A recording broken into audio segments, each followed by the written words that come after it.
"You're special, Vera. Never forget that." That's what her grandmother whispered to her every night before bed, stroking her hair with weathered hands that smelled of lavender and old promises. But when you're born an Omega in a world that worships alphas, when your own pack treats you like a defect that needs to be hidden away, you learn that special is just another word for broken. And Vera Ashwood would learn this truth the hardest way possible, alone in the dark woods, rejected by everyone she'd ever loved, waiting for death to find her beneath the stars. What she didn't know was that death would come with golden eyes and teeth like daggers. And it would change everything. Chapter 1. The Plain Daughter.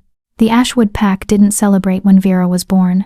There were no howls of joy echoing through the valley, no feast prepared in honor of the Alpha's newest child. Instead, there was silence, the kind that settles over a funeral, heavy and suffocating. Her mother, Luna Catherine Ashwood, had labored for 14 hours in the pack's main lodge, surrounded by midwives who whispered prayers to the moon goddess. Everyone had expected another Alpha, another golden child to add to the Ashwood legacy. What they got was Vera.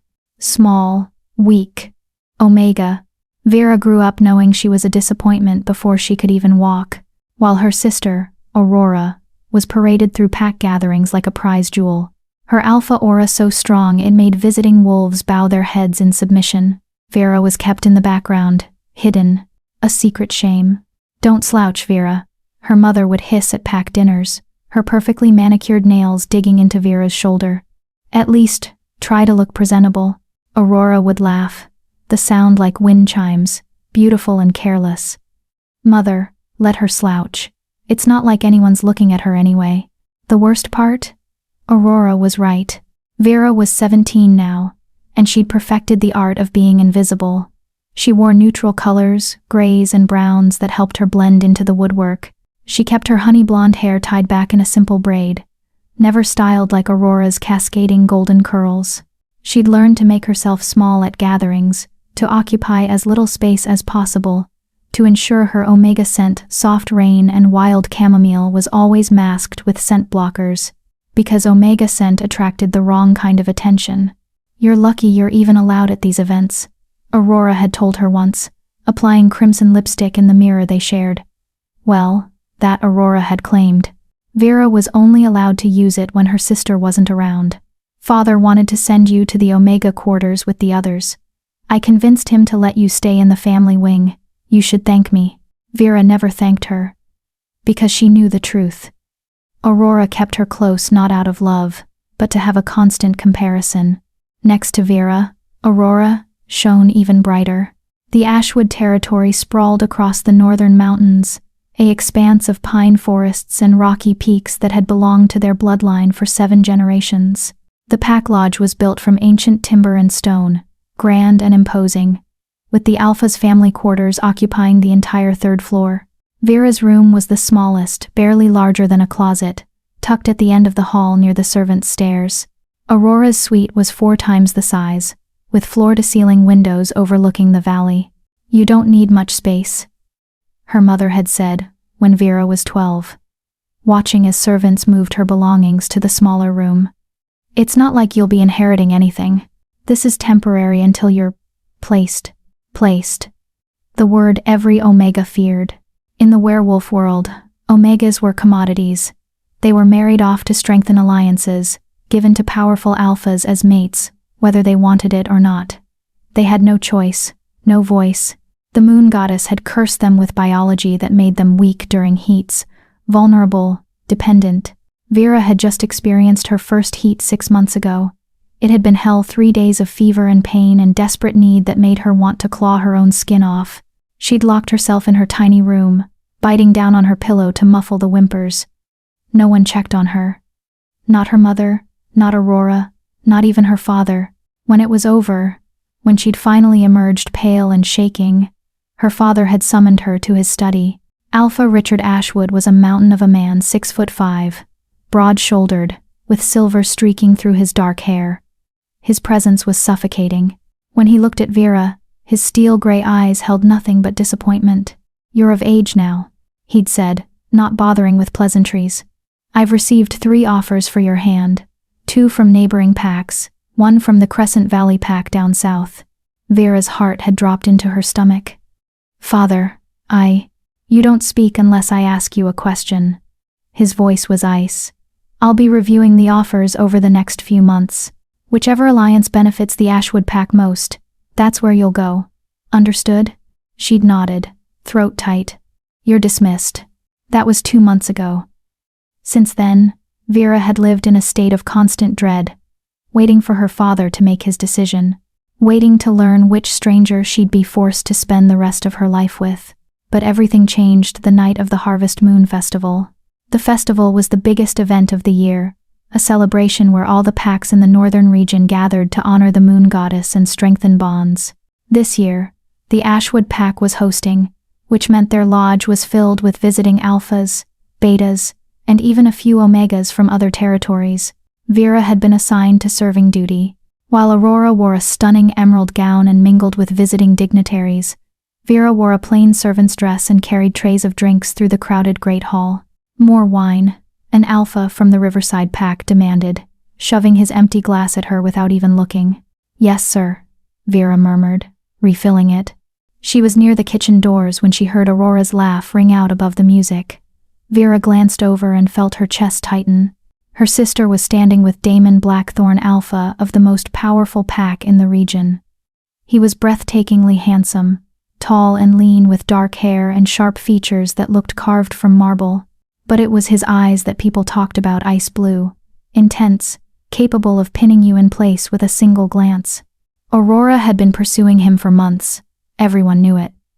She wanted to be Luna of the Blackthorn Pack, wanted the power and prestige that came with it.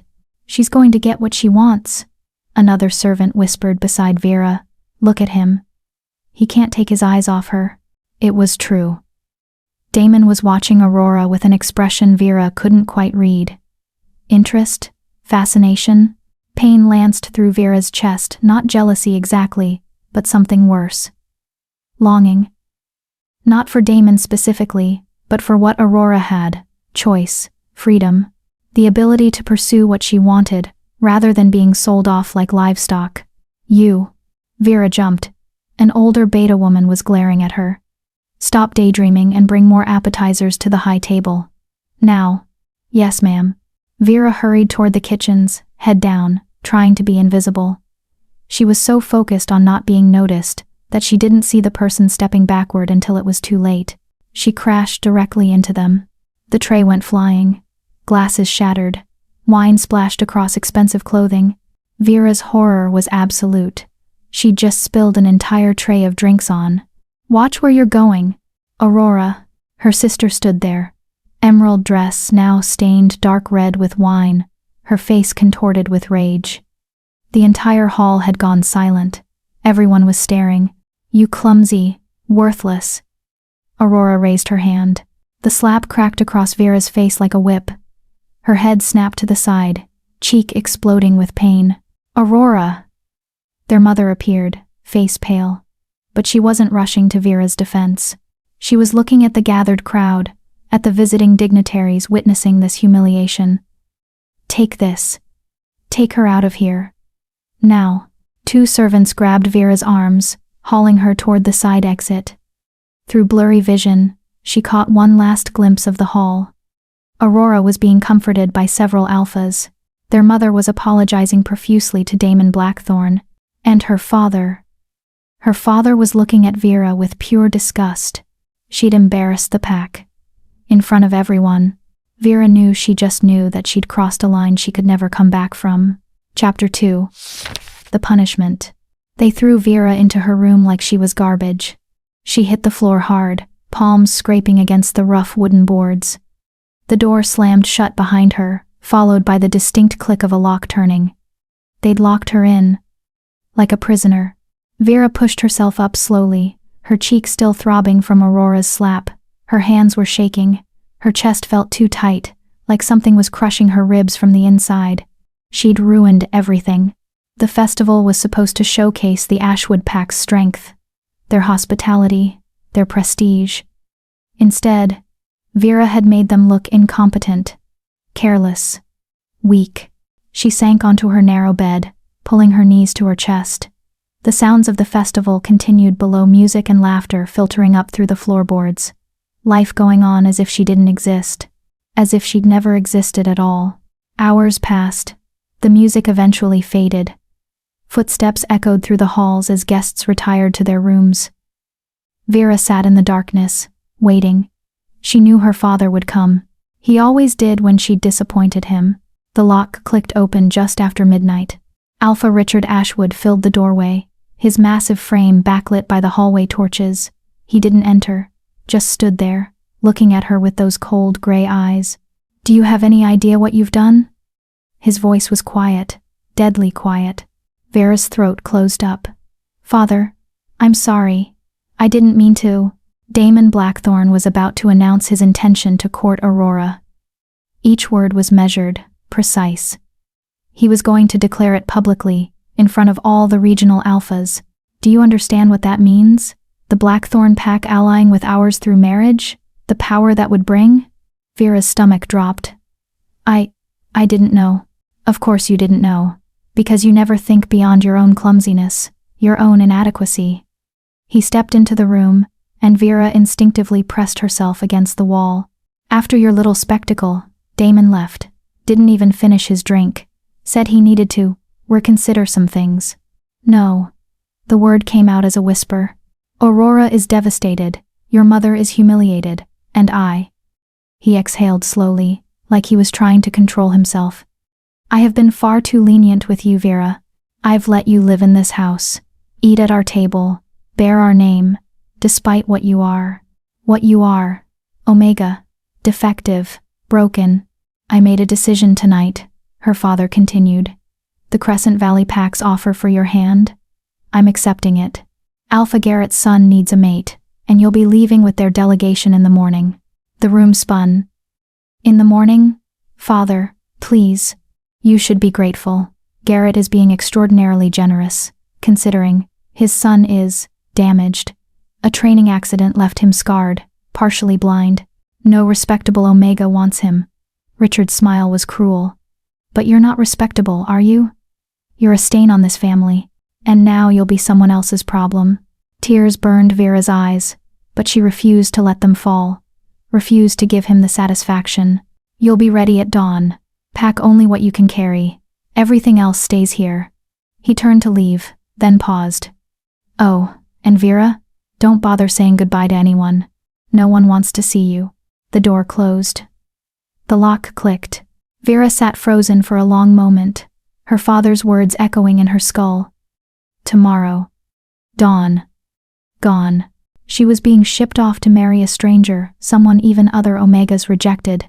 She'd be trapped in an unfamiliar pack, bound to a man she'd never met, forced to produce heirs and play the dutiful mate for the rest of her life. Unless, the thought came slowly, dangerously. Unless she ran. Vera stood up, her decision crystallizing with sudden clarity. She couldn't do this, couldn't let them sell her off, couldn't spend her life as someone's unwanted burden. If she was going to be broken and worthless anyway, she might as well be broken and worthless on her own terms. She moved quickly, quietly. Her room had a window small, but she was smaller. She pulled out a canvas bag from under her bed and started packing.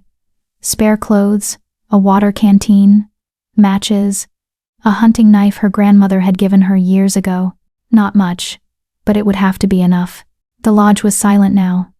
Everyone asleep after the festival. Vera cracked open her window, wincing at the slight creak.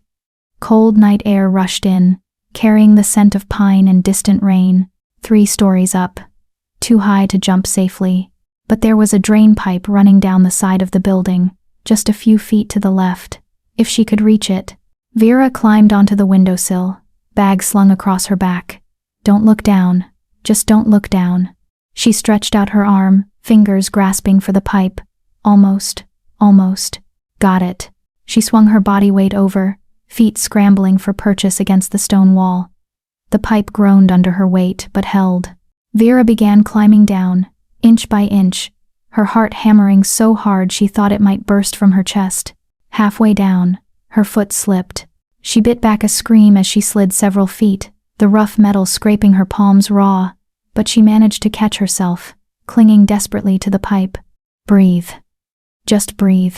Finally, her feet touched ground. Vera dropped into a crouch, scanning the darkness. The main lodge was behind her, windows dark. The pack borders were to the east, guarded by patrol wolves who ran the perimeter every night. She couldn't go that way, which meant she had to go deeper into the mountains, into the unclaimed territories, into the wild lands where rogues and worse things hunted. It was suicide. Everyone knew that. The deep mountains were dangerous, full of predators, treacherous terrain, and packs of wild wolves that answered to no alpha. Werewolves didn't venture there unless they had a death wish, but Vera was out of options. She ran. The forest swallowed her within minutes, trees closing in like prison bars. Vera didn't have a plan beyond away from the lodge, away from her family, away from the life that had been chosen for her. Her Omega wolf whimpered inside her mind, frightened and confused, but Vera pushed the feeling down. She ran until her lungs burned and her legs screamed. Ran until the lodge was far behind, and the forest grew darker, wilder. Ran until she couldn't run anymore. When she finally collapsed, she was somewhere deep in the mountains. Somewhere she didn't recognize. Vera leaned against a tree, gasping for air. Her hands were bleeding from the drain pipe, her cheeks still swollen from Aurora's slap. She was alone in the wilderness with barely any supplies, and she'd never felt more free in her entire life. The thought made her laugh, a slightly hysterical sound that echoed through the trees. Free. She was free, even if that freedom killed her. Vera found a small clearing and decided to make camp. She couldn't keep running blindly through the dark. She'd break an ankle or walk off a cliff. Better to rest until dawn, then figure out her next move. She gathered fallen branches and managed to start a small fire with shaking hands. The flames pushed back the darkness, creating a tiny bubble of warmth and light. Vera sat beside it, pulling her jacket tighter. The night was full of sounds, rustling leaves, distant bird calls, the whisper of wind through branches, and underneath it all, something else. Something that made her wolf perk up nervously. Footsteps. No paw steps. Vera's blood turned to ice. She stood slowly, the hunting knife suddenly in her hand. The fire crackled beside her, casting dancing shadows. And then she saw them. Eyes. Dozens of glowing eyes, circling her clearing in the darkness. Wolves. Not werewolves, these were pure wolf. Wild. Massive. Their shoulders stood as high as her waist, their teeth gleaming white in the firelight. There were so many of them, forming a perfect circle around her camp. Vera's knife felt pathetically small in her hand. The wolves didn't attack. They just watched. Waiting. And then the circle parted. Something was moving through the pack, something larger than the others. Vera's breath caught as it stepped into the firelight. A wolf the size of a small horse, its fur so black it seemed to absorb the light around it. But its eyes were gold. Bright, intelligent gold that seemed to see straight through her. This wasn't a regular wolf. This was an alpha. The creature regarded her with those unsettling golden eyes, head tilted slightly, assessing, judging. Vera knew she should run, should shift and try to fight, should do something, but she couldn't move, could barely breathe. The massive black wolf took another step closer, then another. It was close enough now that Vera could feel the heat radiating from its body, could see the rise and fall of its powerful chest. Close enough to kill her with one swipe of its enormous paws. The wolf lowered its head and sniffed her. Vera stood perfectly still, every instinct screaming at her to flee. But there was nowhere to go. The pack still surrounded her, cutting off every escape route. The black wolf's nose traveled from her feet up to her face, taking in her scent. Then it did something that made Vera's heart stop. It pressed its massive head against her chest. Gently. Almost. Affectionately. What? The other wolves began to move. Not attacking, approaching. They pressed in close, surrounding Vera in a circle of fur and muscle and heat. Not threatening. Protective. The black wolf pulled back and looked at her again with those gold eyes. And Vera could have sworn she saw recognition there. Understanding, like it knew exactly what she was running from. The wolf turned and walked back toward the tree line, but it paused, looking over its shoulder at her, waiting. "Come with us," it seemed to say. "You're safe here." Vera's logical mind told her this was insane. Following a pack of wild wolves deeper into the mountains? That was a fairy tale way to die. But her wolf, her omega wolf that had been silent and suppressed her whole life, was practically purring. "Pack," it whispered. "This is Pack." The black wolf waited. And Vera, with nothing left to lose and nowhere else to go, made a choice. She followed. Chapter 3: The Wild Pack. The wolves moved through the forest like shadows, silent and swift. Vera struggled to keep up, her human form clumsy compared to their fluid grace. Branches caught at her clothes. Roots tried to trip her feet, but the black wolf never went too fast. It would pause every few minutes, waiting for her to catch her breath, those golden eyes patient and eerily intelligent. The other wolves formed a protective formation around her, some ahead, some behind, some flanking her sides, like they were guarding something precious. It made no sense. Wild wolves didn't protect humans. They certainly didn't protect werewolves, but these weren't normal wolves. Vera was becoming increasingly certain of that. They climbed higher into the mountains, following paths that barely existed. The air grew thinner, colder. Vera's lungs burned with each breath. But she pushed forward. What choice did she have? Turn back to face her father's wrath? To be shipped off to Crescent Valley like damaged goods? No. This was madness, but it was her madness. After what felt like hours, they emerged into a valley Vera had never seen before. It was hidden between two mountain peaks, accessible only through a narrow pass they'd just traversed. And it was beautiful. A river cut through the center, fed by waterfalls that cascaded down the rocky cliffs. Pine trees grew thick and tall, their branches creating a canopy that filtered the moonlight into silver beams. There were caves dotted along the valley walls. And in the center, Vera stopped, her jaw dropping. A den. A massive den built into the hillside, its entrance framed by ancient stones that looked deliberately placed. This wasn't just wilderness. This was a home. The black wolf led her toward it, and as they approached, more wolves emerged from the shadows. Dozens of them. A whole pack, watching her with curious eyes, but these wolves were, wrong. Too big. Too aware. The way they moved, the way they looked at her, it was almost human. Realization struck her like lightning. "You're not wolves," Vera whispered. "You're werewolves." The black wolf turned to face her, and then impossibly, horrifyingly, it began to change. Bones cracked and reformed, fur receded into skin. The massive beast contracted, shifted, transformed. Vera watched in stunned silence as the wolf became a man. He was tall, well over 6 feet, with a powerful build and dark hair that fell to his shoulders. His skin was bronzed, marked with scars that told stories of battles survived. But it was his eyes that held her captive, those same golden eyes, now in a devastatingly handsome human face with sharp cheekbones and a strong jaw. He was completely naked, utterly unself-conscious about it. "You're right," he said, his voice deep and rough like distant thunder. "We're not wolves, we're werewolves, but not like you." Vera's mind reeled. Not like, what does that mean? It means we don't belong to any pack. We don't follow alpha hierarchies or pack politics. We're ferals. He said the word like it was something to be proud of. Wolves who rejected the system and chose to live wild. Ferals. Vera had heard of them cautionary tales told to young pups about werewolves who gave in to their animal nature completely, who abandoned civilization and became monsters.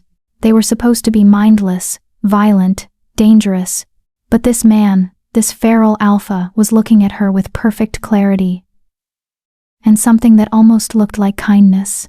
"My name is Kieran," he continued. "I'm the alpha of this pack. And you're in our territory. I'm sorry. I didn't mean to." Vera started backing up. "I'll leave. I'll go." "Peace, little Omega." Kieran raised his hand, a calming gesture. "I'm not threatening you. I'm offering you sanctuary." Vera froze. "What?" "I could smell your fear from miles away." Terror and desperation, the scent of someone running from something worse than death.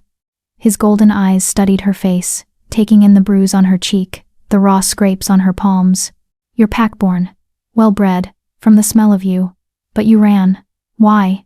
The question was gentle, but Vera felt tears prick her eyes anyway. Because they were going to sell me, trade me off to strengthen an alliance, and I couldn't. I couldn't be someone's bargaining chip anymore. Kieran's expression darkened. The pack system, he said with disgust. Treating people like property. This is why we left. We? Vera looked around at the other wolves, some still in animal form, others shifting back to human. Men and women, young and old, all watching her with varying degrees of curiosity. All of us. Kieran gestured to his pack. Every wolf here was rejected by the pack system. Too weak, too damaged, too rebellious. The unwanted ones. His smile was sharp. We found each other and built something better. A woman approached, lean and athletic, with short silver hair and striking amber eyes. She was naked too, freshly shifted, but carried herself with the same unself-conscious confidence as Kieran. Another stray, Kieran. Her voice was wry but not unkind. This is Sage, Kieran introduced. My second. Sage, this is Vera, she supplied quietly. Vera Ashwood. Sage's eyebrows shot up. Ashwood? As in the Northern Ashwood Pack?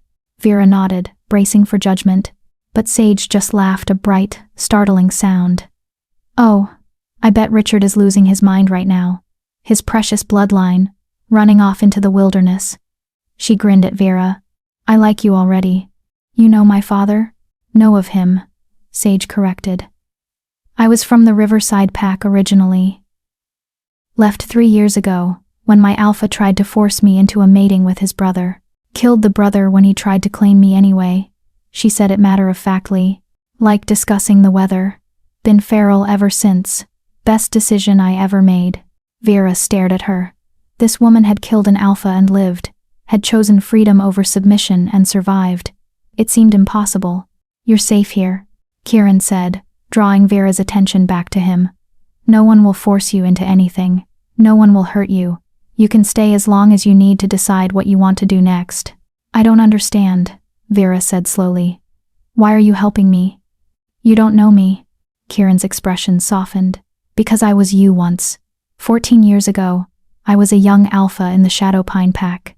My father wanted me to challenge our alpha for dominance, said it was my destiny, my birthright, but I didn't want to kill someone just to prove I was stronger. So I refused. He looked away, toward the dark forest beyond. My father disowned me, called me weak, unworthy of the alpha name. So I left, came to these mountains to die, honestly. What changed? Vera asked. I found others like me, wolves who didn't fit the mold. We formed our own pack, one built on choice instead of hierarchy, on freedom instead of obligation. He met her eyes again. We've been here ever since, taking in strays who need shelter from the storm. Vera's throat tightened. All her life, she'd been taught that pack was everything, that the hierarchy was natural, ordained by the moon goddess herself. Alphas ruled, betas served, omegas submitted. That was the order of things. But here was an entire pack that had rejected that order.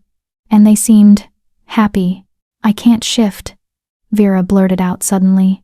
She didn't know why she said it, maybe because these people were being so kind, and she needed them to know the truth before they wasted their compassion on her. I mean, I can, but I'm weak. My wolf is small and pathetic. I'm Omega. I'm valuable, Kieran interrupted firmly. Omegas are valuable, Vera, not because of what the packs say, breeding stock and alliance tools, but because Omega energy is what holds a pack together. It's the glue, the heart. Without Omegas, Alphas tear each other apart, fighting for dominance. Sage nodded. We have 2 other Omegas in the pack. Both of them chose to be here. Both of them are cherished. She smiled. You'll meet them tomorrow. Right now, you look dead on your feet. Vera realized she was swaying slightly, exhaustion finally catching up with adrenaline. When was the last time she'd slept? Actually slept, not just laid awake worrying. Come, Kieran said gently. We'll get you settled." He led her into the den, and Vera was shocked to find it warm and well-maintained inside. Furs lined the floors and walls, creating insulation. There were separate chambers branching off from the main cavern, each one clearly someone's personal space. Torches burned in brackets, casting flickering light. It was primitive compared to the Ashwood Lodge, but it was cozy, lived in, like a real home. Kieran showed her to a small chamber near the back. This was empty. "You can use it as long as you're here." He paused. "We don't have much in the way of human things. Most of us prefer being in wolf form, but Sage can probably find you some clothes that fit. There's a hot spring about 100 yards north if you want to wash up." Vera looked at the small space at the pile of furs that would serve as a bed, at the natural shelf carved into the rock wall. It was sparse, basic. It was more than anyone in the Ashwood pack had ever offered her. "Thank you," she whispered, her voice cracking. I don't know how to repay." "You don't repay kindness," Kieran said simply. "That's the first rule of this pack. We take care of each other because that's what family does. No debts, no obligations, just care." He left her alone then, pulling a leather curtain across the entrance to give her privacy. Vera stood in the small chamber, her bag still slung over her shoulder, and felt something break open inside her chest. It was like a dam bursting, all the fear and pain and loneliness she'd been holding back for 17 years suddenly flooding out. She sank onto the furs and wept. But these weren't tears of despair, they were tears of relief.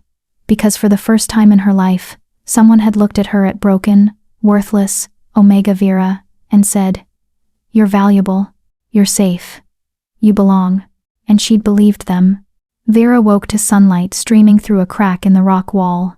For a moment, she was disoriented. This wasn't her tiny room in the Ashwood Lodge. The scent was all wrong, earthy and wild instead of polish and perfume. Then memory crashed back. The festival. Aurora's slap. Her father's ultimatum. The escape. The wolves. Vera sat up slowly, wincing at the ache in her muscles. Every part of her body hurt. Her palms were scabbed over from the drainpipe. Her legs screamed from all the running. Her face throbbed where her sister had struck her. But she was alive. She was free. Voices echoed from the main cavern, laughter and conversation. The sounds of people waking up and starting their day. Vera stood and peeked around the leather curtain. The den was bustling with activity. Wolves in various states of dress were moving around, some fully clothed in rough-hewn leather and furs, others completely naked and unbothered. A fire burned in a pit at the center, and someone was cooking what smelled like freshly caught fish. Vera's stomach growled loudly. "You're awake." Sage appeared beside her, making Vera jump. The silver-haired woman was dressed now in fitted leather pants and a simple tunic. "Good. You look less like a terrified rabbit this morning. Come on, breakfast."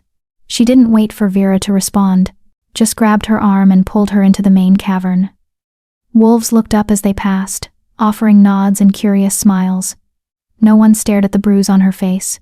No one whispered behind their hands about her Omega scent. They just accepted her presence. Sage led her to the fire where a young man was expertly filleting fish. He had warm brown skin and kind eyes, his dark hair pulled back in a bun. "This is River," Sage introduced. "He's one of our Omegas. River, meet Vera." River looked up and smiled, a genuine, warm smile that reached his eyes. "Welcome. Here, you must be starving." He handed her a piece of cooked fish on a flat stone that served as a plate. Vera took it hesitantly. "Thank you." River was from the Eastern Coastal Pack, Sage explained, sitting cross-legged by the fire. Left when his alpha tried to mate him to a visiting dignitary without his consent. "Didn't just try," River corrected cheerfully. "Actually went through with the claiming ceremony. So I waited until he fell asleep and broke both his legs." His smile never wavered. "Then I ran. Kieran found me half dead from exhaustion about 2 years ago." Vera stared at him. Sweet, gentle-looking River had crippled an alpha. "Don't look so shocked," River laughed. "Omegas aren't weak, Vera. We're just taught to believe we are." "There's a difference." Before Vera could respond, another voice called out, "Fresh meat incoming." A group of wolves entered the den, carrying a deer carcass between them. They were laughing, covered in dirt and blood, clearly energized from the hunt. Kieran was among them, and he caught Vera's eye across the cavern. He inclined his head slightly, a greeting, an acknowledgement. Vera felt her cheeks flush and quickly looked away. What was wrong with her? She'd just escaped one pack. She shouldn't be feeling whatever this fluttering sensation was. He's single, you know, Sage said quietly beside her, amusement in her voice. I wasn't. Relax, I'm teasing. Sage bumped her shoulder. But for the record, Kieran is a good male. The best I've ever known, actually. He'd never take advantage. Vera nodded, not trusting herself to speak. The morning passed in a blur of new experiences. River showed her the hot spring where she could bathe. Sage found her clothes that actually fit, soft leather pants and a wool tunic that was warm without being restrictive. Another pack member, an older beta woman named Frost, taught her how to properly gut and clean a fish. Everyone treated her like she was already part of the pack, like she'd always belonged. It was disconcerting and wonderful and terrifying all at once. By midday, Vera found herself sitting on a rock, outcropping overlooking the valley, just breathing, processing. The sun was warm on her face, the breeze carried the scent of pine and wildflowers, and for the first time in years, she felt her shoulders relax. Mind if I join you? Kieran climbed up beside her, settling on the rock with easy grace. He'd cleaned up from the hunt and was wearing dark leather pants and a loose shirt. His long hair was still damp. It's your territory, Vera said. I should be asking you that. This isn't about territory, it's about respect. Kieran looked out over the valley. How are you holding up? Vera considered lying, but something about those golden eyes made her want to be honest. I don't know. Part of me keeps waiting to wake up, or for someone to tell me this is all a trick. It's not a trick. I know. Logically, I know that. But I've spent my whole life being told I'm worthless, that omegas are weak and need to be protected and controlled. And now you're all saying the opposite, and You don't know who to believe, Kieran finished. Vera nodded. Believe your instincts, Kieran said. Your wolf knows the truth. She knows when she's being respected versus controlled. Listen to her. Vera closed her eyes, reaching for that part of herself she usually kept buried. Her wolf stirred, lazy and content in a way she'd never felt before. Safe, her wolf murmured. This is safe. This is right. My pack will be looking for me, Vera said, opening her eyes.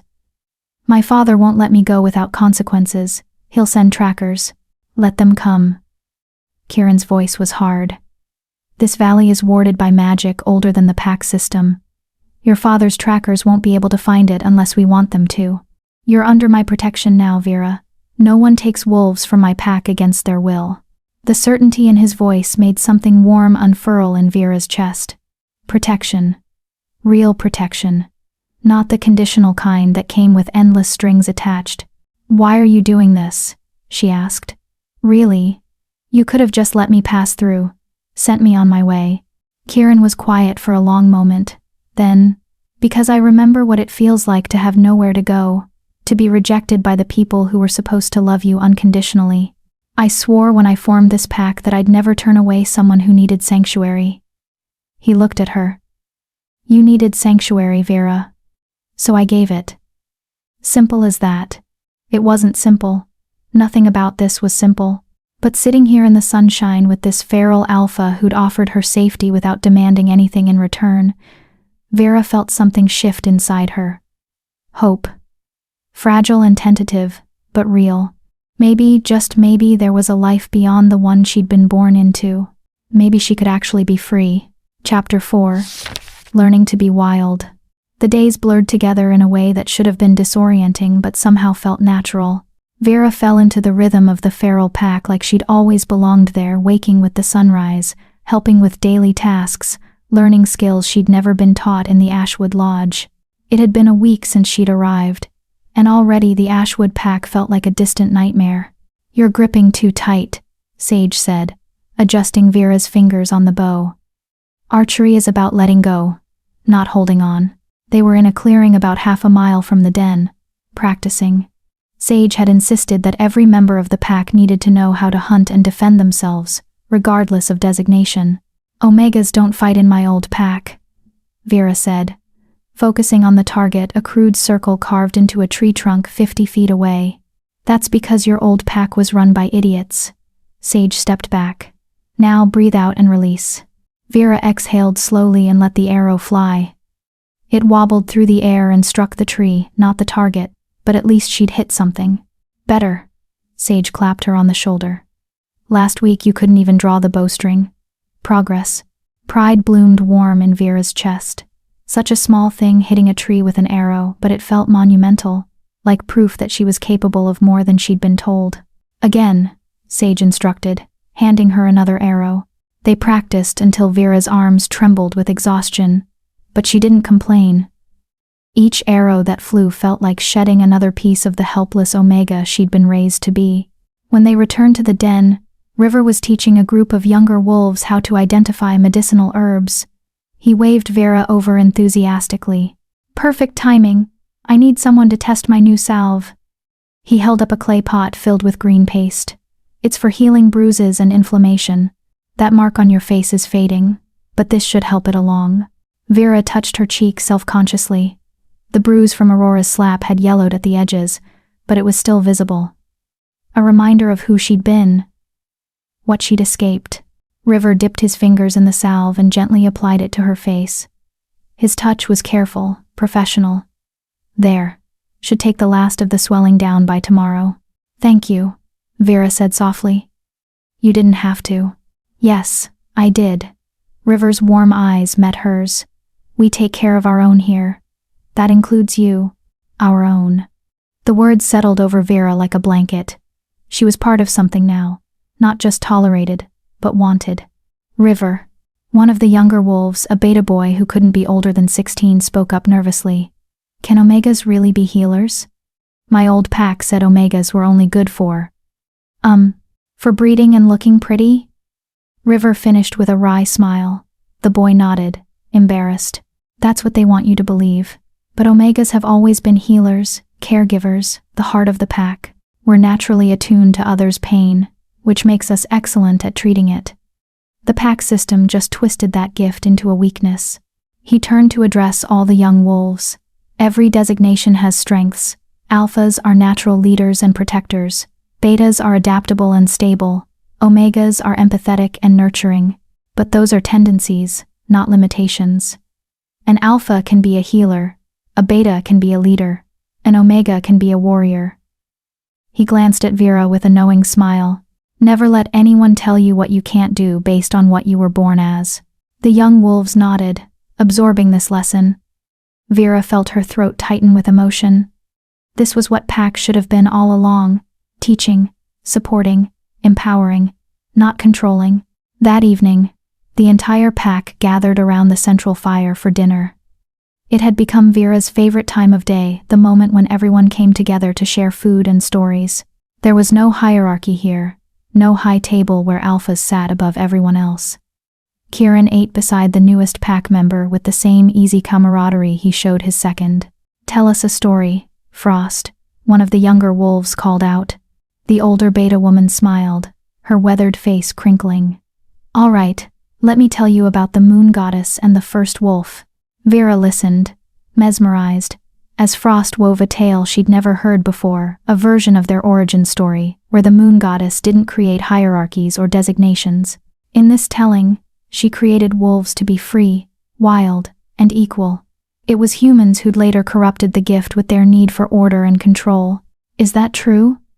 Vera whispered to Sage, who sat beside her. Sage shrugged. Who knows? The pack system has been around so long, everyone's forgotten what came before. But I like Frost's version better.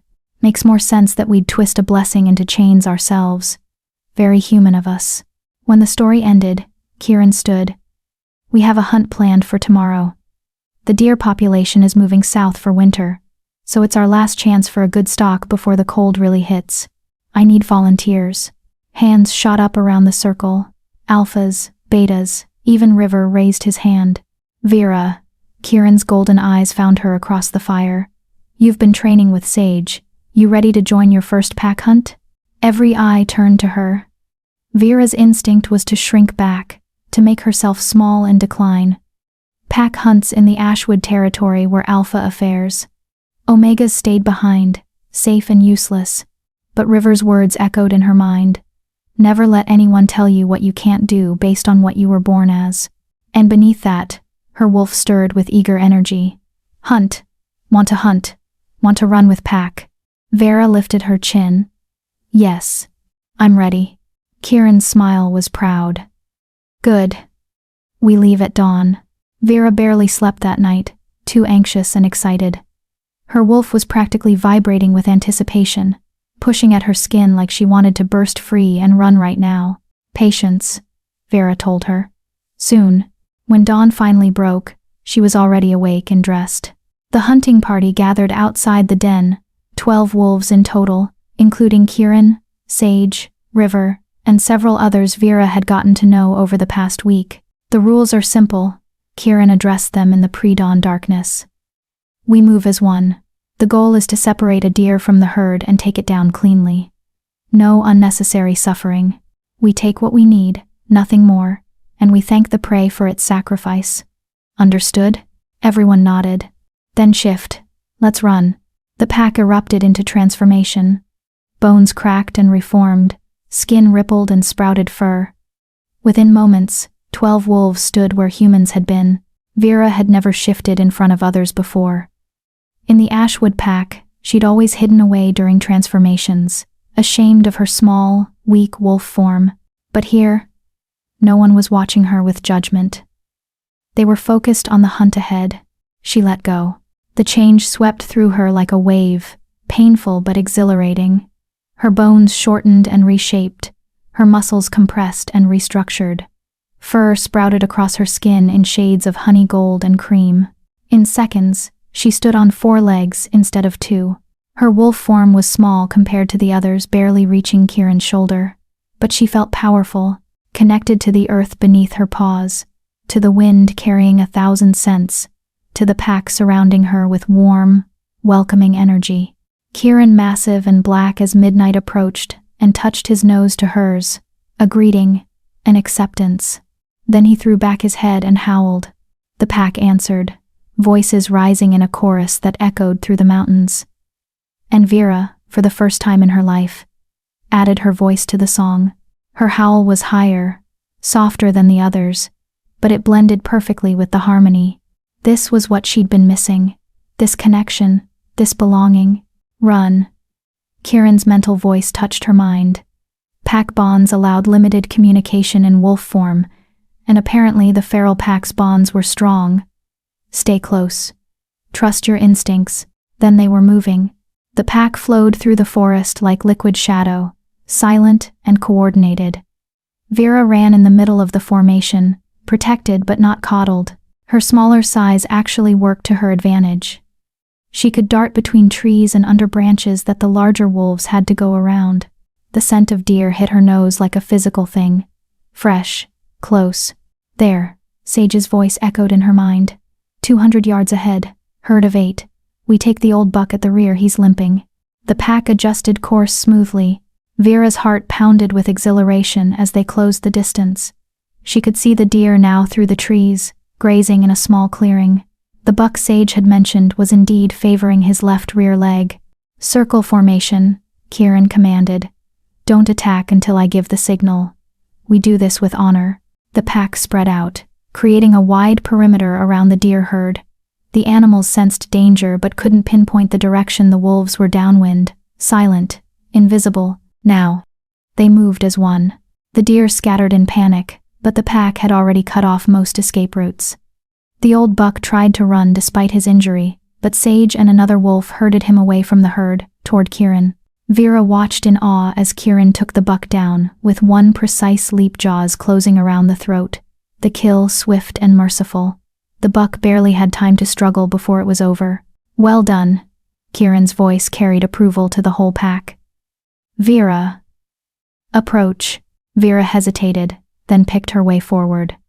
The buck lay still on the ground, Kieran standing over it respectfully. Place your paw on its shoulder, he instructed. Thank it for feeding the pack. This is our way. Vera did as she was told, pressing her small paw against the deer's warm shoulder. In her mind, she whispered, "Thank you for your sacrifice. We won't waste what you've given us." She felt Kieran's approval like warm sunshine. "Good, you understand." The journey back to the den was triumphant. The pack took turns carrying the buck, working together to bring their prize home.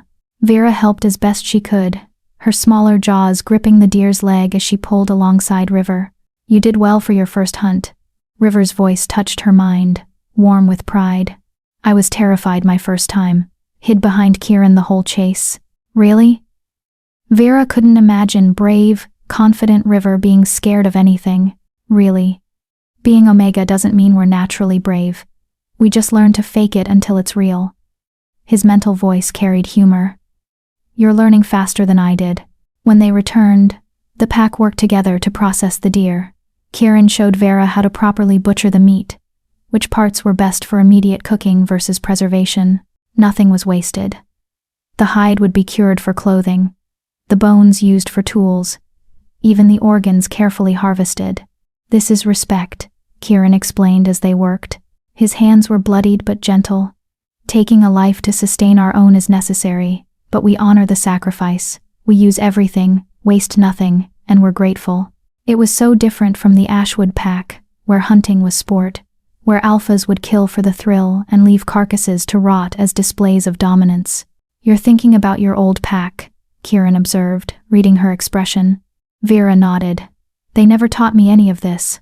I wasn't allowed on hunts. Wasn't allowed to learn butchering or tracking or any survival skills.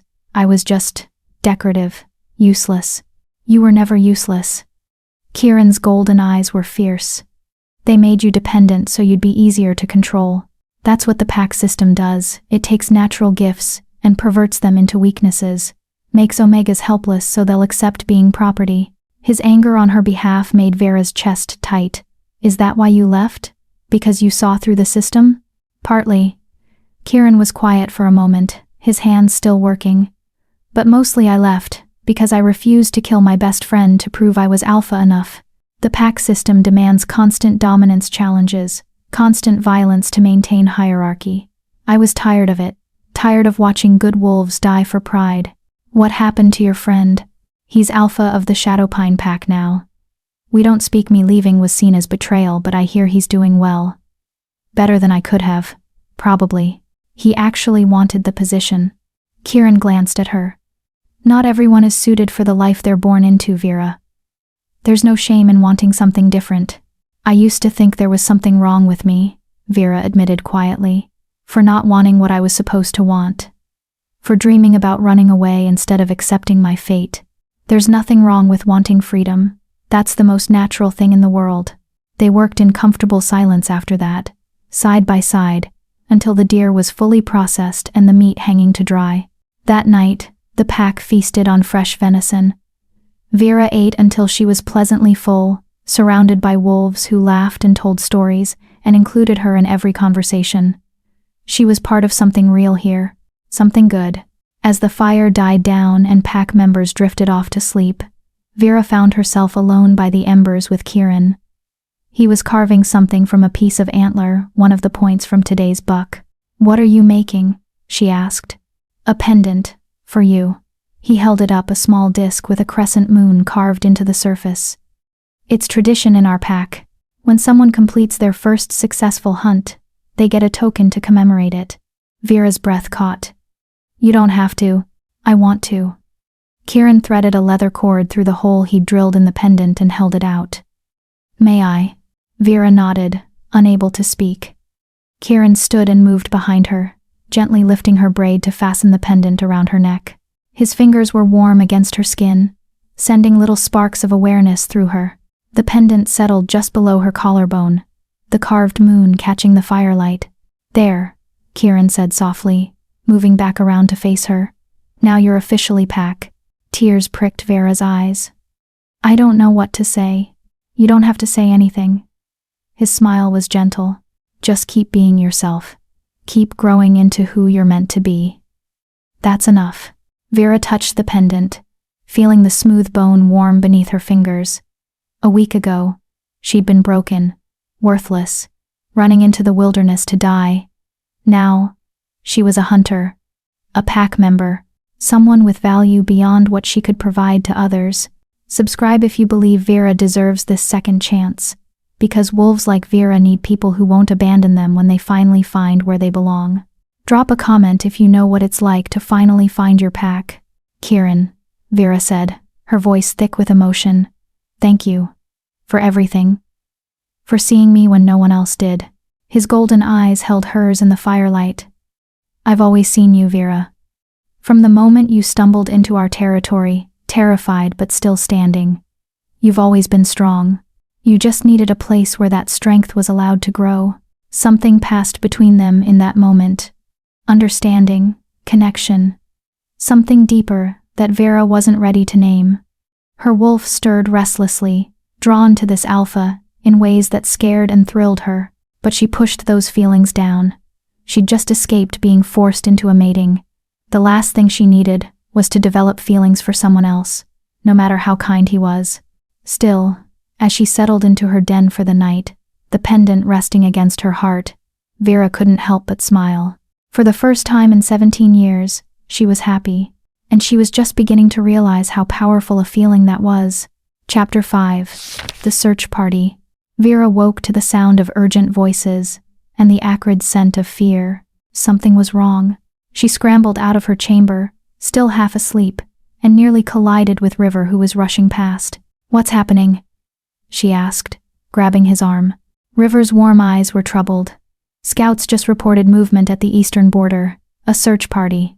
Large one, at least 20 wolves, all wearing Ashwood pack colors. Vera's blood turned to ice. My father. Looks like it. Kieran's calling an emergency pack meeting. Come on.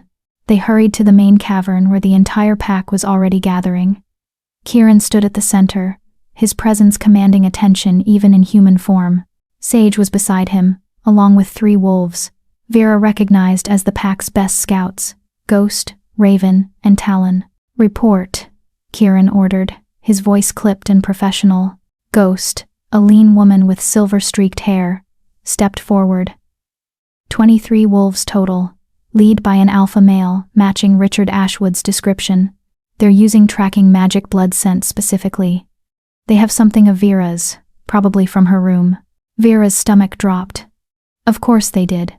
Her father would have kept something, a pillowcase, a piece of clothing, anything that carried her scent. Blood magic could follow that trail anywhere. How close are they to the valley? Kieran asked. 2 miles out, maybe less. But here's the interesting part, they keep circling. Like they can sense she's near but can't pinpoint the location. Ghost glanced at Vera. The wards are holding. They're confused, getting frustrated. That won't last, Sage said grimly. Eventually they'll try to force their way through. And if they bring a witch or a shaman who knows how to break wards, then we have a problem, Kieran finished. His jaw tightened. We need to decide how to handle this. Options? We could fight, one of the younger alphas suggested. His name was Storm, and he was always eager for confrontation. We outnumber them if we count our whole pack. We could drive them off our territory. And start a war? Sage shook her head. The Ashwood pack isn't just Richard and his trackers. It's 100 wolves with alliances across the northern territories. They could call in support from a dozen other packs. We'd be crushed. We could negotiate, River offered quietly. Explain that Vera came here of her own free will, that she's under our protection. Maybe they'd back down. You don't know my father, Vera said, her voice hollow. He doesn't negotiate, he doesn't compromise, and he certainly doesn't care about what I want. She looked at Kieran, fear and guilt warring in her chest. This is my fault. I brought this to your territory. I should go with them. End this before someone gets hurt. No. Kieran's voice cracked like a whip. Absolutely not. Your pack now, Vera. We don't abandon our own. But, no buts. He crossed to her, placing his hands on her shoulders. His golden eyes were fierce, burning with determination. Listen to me. You are not property. You are not a bargaining chip. You are a person with agency and choice, and I will not let anyone take that from you. Not your father, not any pack, not anyone. Do you understand? Vera's eyes burned with unshed tears. You could lose everything because of me. Then we lose everything standing for what's right. Kieran looked around at the gathered pack. Anyone who disagrees can speak now. But know this, if we give up Vera to appease her father, we're no better than the pack system we rejected. We become cowards who only protect the people who are convenient. Silence stretched through the cavern. Then Sage stepped forward. I stand with Vera. As do I, River added immediately. And I, Frost called out. One by one, every member of the pack voiced their support. Even Storm, who'd suggested fighting, nodded firmly. She's pack. We don't give up, pack. Vera felt something break and rebuild inside her chest. These wolves, these ferals who owed her nothing, were willing to risk everything to keep her safe. It was more than her blood family had ever offered. Thank you, she whispered, her voice cracking. All of you. I don't deserve. You do, Kieran said firmly. Now, we need a plan that doesn't involve either surrender or open warfare. He turned to Ghost. How long before they try to breach the wards? Hard to say. Could be hours, could be days. Depends on if they brought someone who can sense magic. We have to assume they did. Richard Ashwood didn't become alpha by being unprepared. Kieran paced, his tactical mind clearly working. Sage, take a team and reinforce the wards. See if we can strengthen them, make them even harder to track. On it, Sage said, already gesturing to several pack members. Ghost, Raven, Talon, keep eyes on the search party. I want to know if they bring in reinforcements or if anyone tries to break the wards. Report any changes immediately. The scouts nodded and disappeared. Everyone else, prepare for the possibility of a siege. Stock up on supplies, secure the den, make sure the young ones know where to hide if things go bad. Kieran's voice was steady, controlled. A true alpha taking care of his pack. We don't panic, we don't provoke, but we also don't surrender. Clear? Clear, the pack echoed. As everyone dispersed to their tasks, Vera stood frozen in place. This was really happening. Her father had come for her, and he wasn't going to leave without answers. Vera. Kieran touched her elbow gently. Come with me. He led her out of the den and up to the rock outcropping where they'd talked days before. The sun was just rising, painting the valley in shades of gold and pink. It was beautiful and peaceful, a stark contrast to the storm gathering at their borders. You're blaming yourself, Kieran said. It wasn't a question. Shouldn't I? If I'd just accepted my fate, if I'd gone to Crescent Valley like my father wanted, none of this would be happening, and you'd be miserable, trapped, slowly dying inside while pretending to smile. Kieran turned to face her fully. Vera, listen to me. What your father did, what the entire pack system does, is wrong. Forcing people into matings they don't want, treating designations like they determine worth, using fear and obligation to maintain control, all of it is wrong. You running was the bravest thing you could have done. It doesn't feel brave, it feels selfish. Choosing yourself isn't selfish, it's survival. His voice softened. I know you're scared. I know you feel guilty, but you have to understand, this confrontation was always going to happen. The pack system and wolves like us, we're fundamentally opposed. We represent everything they fear: freedom, choice, rejection of their authority. Eventually, they were always going to try to bring us to heel. So, I'm just the excuse they needed? You're the catalyst, maybe, but not the cause. Kieran looked out over the valley. I've been expecting something like this for years. We've taken in dozens of runaways, helped countless wolves escape bad situations.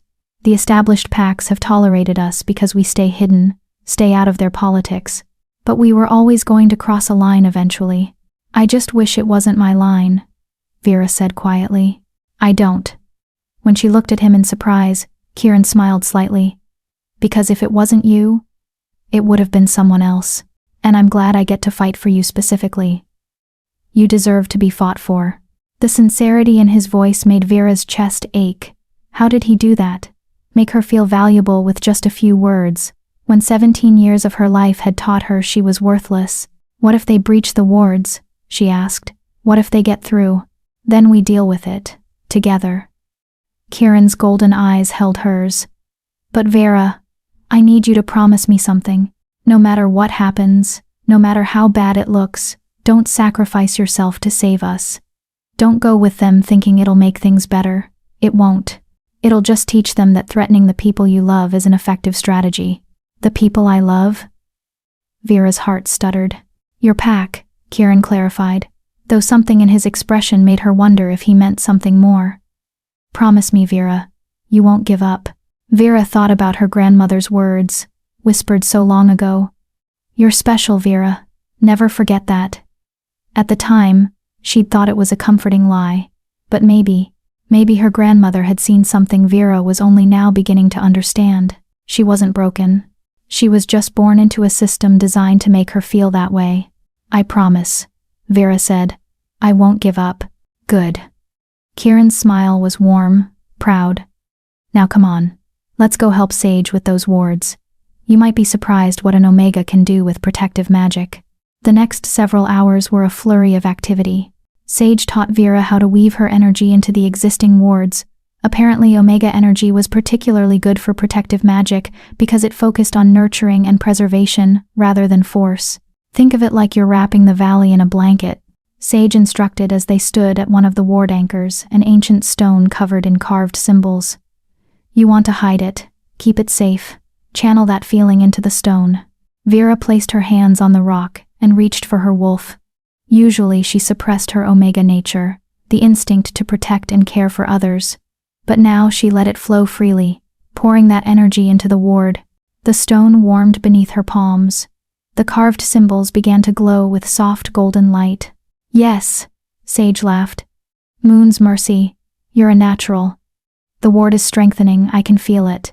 They moved from anchor to anchor, Vera adding her energy to each one. By the time they finished, she was exhausted but satisfied. The valley felt more secure, wrapped in layers of protection that would confuse and repel anyone trying to find it. That should buy us some time, Sage said, looking pleased. Your father's trackers will be walking in circles for days. But fate, it seemed, had other plans. Ghost appeared just before sundown, her face grim. We have a problem. Richard Ashwood brought a shaman, an old woman from the Mountain Ridge pack. She started performing a breaking ritual. Kieran, who'd been organizing supply stores, went very still. How long until the wards fall? With Vera's reinforcement? Maybe 2 days, 3 if we're lucky. Ghost's silver eyes were troubled. But Kieran, there's something else. The shaman. She's calling on blood magic. Ancient stuff. She's not just trying to break the wards, she's trying to compel Vera to come to them. Vera felt the blood drain from her face. Compel me? Blood magic uses familial bonds, River explained, appearing beside them with his herb basket. He must have been gathering supplies. Your father shares your blood. If the shaman is strong enough, she can use that connection to create a pull. You won't be able to resist. You'll feel compelled to walk right to them. Can we counter it? Kieran demanded. Maybe. If we sever the blood bond first. River looked at Vera apologetically. But that's complicated and painful. It means ritually rejecting your birth pack, cutting yourself off from your family permanently. There's no going back from it. Vera thought about her family. Her father, who'd only ever seen her as a disappointment. Her mother, who'd never defended her. Aurora, who'd delighted in her humiliation. How do we do it? She asked. Vera, think carefully, Kieran warned. This isn't just symbolic. If you sever the blood bond, you'll never be able to rejoin the Ashwood pack. You'll be considered dead to them, an outcast. I was already an outcast. They just let me live in their house. Vera lifted her chin. I don't want that bond anymore, Kieran. I don't want any connection to people who treated me like property. Tell me how to sever it. River and Kieran exchanged glances. Then River sighed. All right. But we need to do it tonight. Before the shaman's compulsion gets too strong. Gather the pack. This requires witnesses. The moon was high when the pack assembled in the main cavern. Someone had drawn a circle in white ash on the stone floor, and River had prepared a bowl of herbs that smoked with pungent incense. Vera stood in the center of the circle, her heart pounding. Kieran was beside her, not as alpha, but as support. River stood at the circle's edge, holding an ancient-looking knife. The ritual is simple but binding, River explained to the gathered pack. Vera will speak words of rejection, severing her ties to the Ashwood pack. Then she'll offer blood to seal the break. Once it's done, she'll be packless, a lone wolf, until she's formally accepted into a new pack. How do I get accepted into a new pack? Vera asked nervously. I'll handle that part, Kieran said quietly. Trust me. River began chanting in the old tongue, the language that predated modern packs, used only for the most sacred rituals. The words washed over Vera like water, and she felt something stir in her blood. The bond to her birth pack, thin and frayed as it was, suddenly became visible to her inner senses. Speak the words, River instructed. Say, I, Vera Ashwood, reject the pack of my birth. I sever the bonds of blood and obligation. I walk away from those who never valued me. By my will and the moon's witness, I am free. Vera took a deep breath. This was it.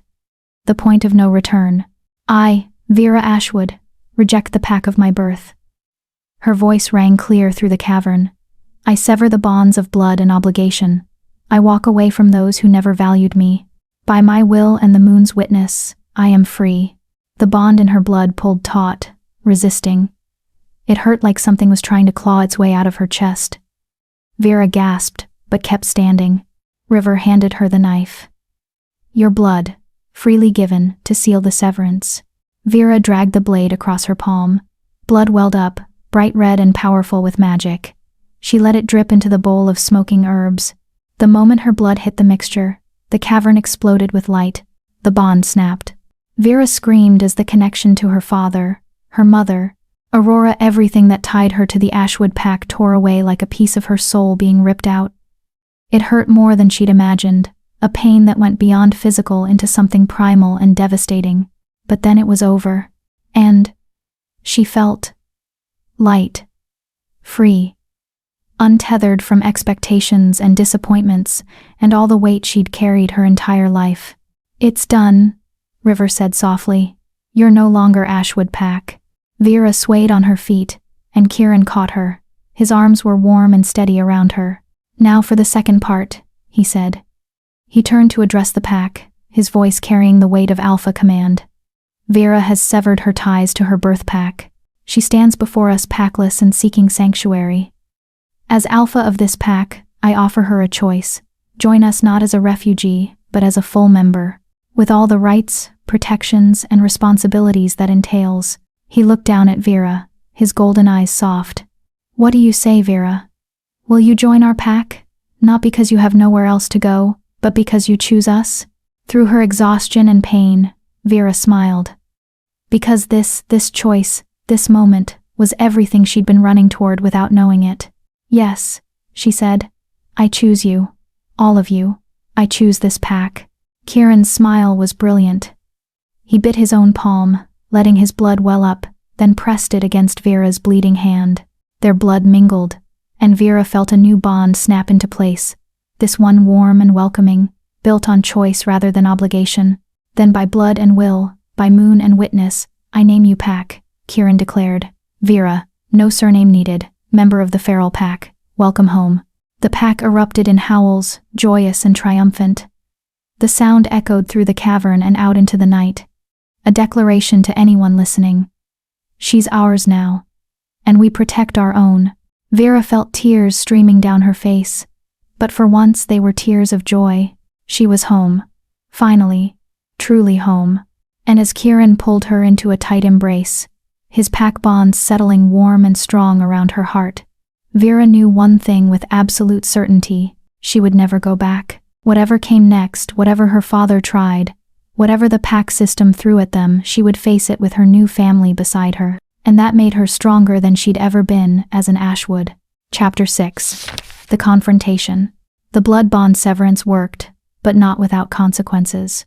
Vera woke the next morning to the sound of angry shouting outside the den. Her head throbbed from the ritual, and her hand where she'd cut herself ached despite River's healing salve, but the voices were too urgent to ignore. She stumbled out to find the entire pack gathered at the valley entrance. Kieran stood at the front, arms crossed, face carved from stone, And beyond the invisible line of the wards, her father, Alpha Richard Ashwood, looked like fury incarnate. His steel-gray eyes blazed with rage, his massive frame practically vibrating with barely contained violence. Behind him stood the search party, 23 wolves, all in fighting stance, and beside her father, a wizened old woman with milky white eyes and gnarled hands covered in ritual scars, the shaman. "I know you're in there, Vera." Richard's voice boomed across the valley, amplified somehow to carry past the wards. "I can smell your cowardice from here. Come out and face what you've done." Vera's legs nearly gave out. Even severed from the blood bond, her father's alpha command still carried weight, years of conditioning, making her want to obey, to submit, to make herself small and apologize. But then Kieran's hand found hers, warm and grounding. His pack bond pulsed with steady reassurance. "You don't owe him anything. You're safe. I've got you. Don't respond," Kieran murmured. "He's trying to provoke a reaction." "How did he get this close?" Sage demanded, appearing beside them. "The wards should have kept them miles away." The old shaman smiled, revealing blackened teeth. "Blood calls to blood, alpha of strays. The girl's severance ritual? It lit up the valley like a beacon. We followed the magic signature right to your doorstep." Her voice was raspy, ancient. "She can run from her pack, but she cannot run from what she is." "Vera is not the girl," Kieran called back, his voice carrying alpha authority that made even some of Richard's wolves flinch. "She has a name, and she's under my protection now, by her own choice. She severed ties to your pack legally and ritually. You have no claim on her." Richard's laugh was harsh. "Legal? You speak of pack law while harboring runaways and rejects? You're nothing but a collection of failures playing at being wolves. You have no authority here." "Neither do you," Sage shot back. "This is neutral territory, unclaimed land. You're the ones trespassing." "Unclaimed land within my territory's borders," Richard countered. "Everything within 50 miles of Ashwood Lodge belongs to me by right of conquest and heritage. You're squatting on my land, feral. And you're keeping my daughter from fulfilling her obligations. I'm not your daughter anymore." The words burst from Vera before she could stop them. She stepped forward, ignoring Kieran's warning grip on her arm. "I severed the bond. I rejected the pack. I'm not an Ashwood." Richard's eyes found hers across the divide, and the hatred there made her flinch. "You're an embarrassment is what you are. Do you have any idea what you've cost us?" Damon Blackthorne withdrew his courtship offer to Aurora. "Said our family lacked honor and control. Your sister's future destroyed because of your selfishness." "My selfishness?" Vera's voice rose. "You were going to sell me to a stranger. Force me into a mating with someone I'd never met, just to strengthen an alliance. How is refusing that selfish?" "Because that's what Omegas do," Richard roared. "They serve the pack. They sacrifice for the greater good. But you've always been defective, weak, just like your grandmother, who filled your head with ridiculous notions of choice and freedom." The mention of her grandmother made something crack in Vera's chest. "Don't you dare speak about her. She was worth 10 of you. She was a fool who died alone because she rejected her mate bond." Richard spat. "Just like you're going to die alone, Vera. Packless, mateless, worthless. Is that really the future you want?" "It's better than being your property," Vera shouted back, tears streaming down her face. "At least when I die, I'll die free. I'll die as myself, not as some alpha's broodmare or political tool." Richard's face contorted with rage. "You ungrateful little." He lunged forward, hitting the ward line with enough force to make the air shimmer and crack. The wards held, but barely. Vera could see the magic straining, warping under the pressure of Richard's alpha aura. "The wards won't hold much longer," the shaman said conversationally. "I've been working on them all night, and that little blood ritual weakened them further. Another hour, maybe 2, and they'll shatter like glass." She smiled at Kieran. "Then what will you do, alpha of strays? Fight an alpha with twice your experience and 3 times your numbers?" "If I have to," Kieran replied, his voice deadly calm. "Every wolf in my pack would rather die fighting than watch one of our own be dragged back into slavery." "Slavery?" Richard laughed bitterly. Is that what she told you? Poor little Vera, so oppressed in her comfortable room, with food and shelter and the Ashwood name protecting her. She was privileged beyond measure, and she threw it away for… What? To live in a cave with a bunch of rejects? To live with people who actually value her, Kieran shot back. People who see her as a person, not a commodity. You call it privilege, but I call it a prison. She wasn't living, she was surviving, and barely. You don't know anything about my family. I know you hit her, Kieran interrupted, his voice dropping to something dangerous. I know her sister struck her in front of a crowd and you did nothing to defend her. I know you locked her in her room and planned to ship her off at dawn without even letting her say goodbye. I know you made her feel worthless every single day of her life. He stepped forward, right up to the ward line. So don't stand there and lecture me about family, Alpha Ashwood. You don't deserve that title, not when it comes to her. The silence that followed was deafening. Richard's face had gone pale with fury, but underneath, Vera saw something else: surprise. Like he'd genuinely never considered that his treatment of her might be wrong. Like the idea that an Omega deserved respect was so foreign it didn't compute. You've been corrupted by their propaganda, Richard finally said, but his voice had lost some of its certainty. These ferals, they fill your head with lies about equality and choice. But the pack system exists for a reason, Vera. Without hierarchy, without order, we're just animals. Savage, uncontrolled. We're not savage, River called out, stepping up beside Kieran. We're free. There's a difference, says the Omega, standing beside an Alpha without permission, one of Richard's wolves sneered. In a real pack, you'd be punished for that presumption. In a real pack, Omegas wouldn't need permission to stand wherever we want, River replied coolly. We're not children or possessions. We're people. The Ashwood wolves shifted uncomfortably. Vera could see some of them, particularly the younger ones, looking uncertain, like maybe they'd never questioned the system before, but these words were planting seeds of doubt. Richard saw it too. His expression hardened. Enough talk. Shaman, bring down the wards, now. The old woman raised her hands and began chanting in that ancient tongue. The air around the valley shimmered and groaned, reality itself bending under her magic. Brace yourselves, Sage shouted. Kieran, if those wards fall… I know, Kieran cut her off. He turned to face his pack. Fighting positions. Protect the young ones and the injured first. No one engages unless they breach the valley. We defend, we don't attack. Understood. The pack shifted, warriors moving to the front, while those less capable of fighting moved toward the den. Vera found herself being pushed back with them, but she resisted. I need to fight, she said. This is my fault. This isn't about fault, Kieran said firmly. And you're not ready for a full pack battle, Vera. You've had 1 week of training. Please go with River and the others. Help protect the den.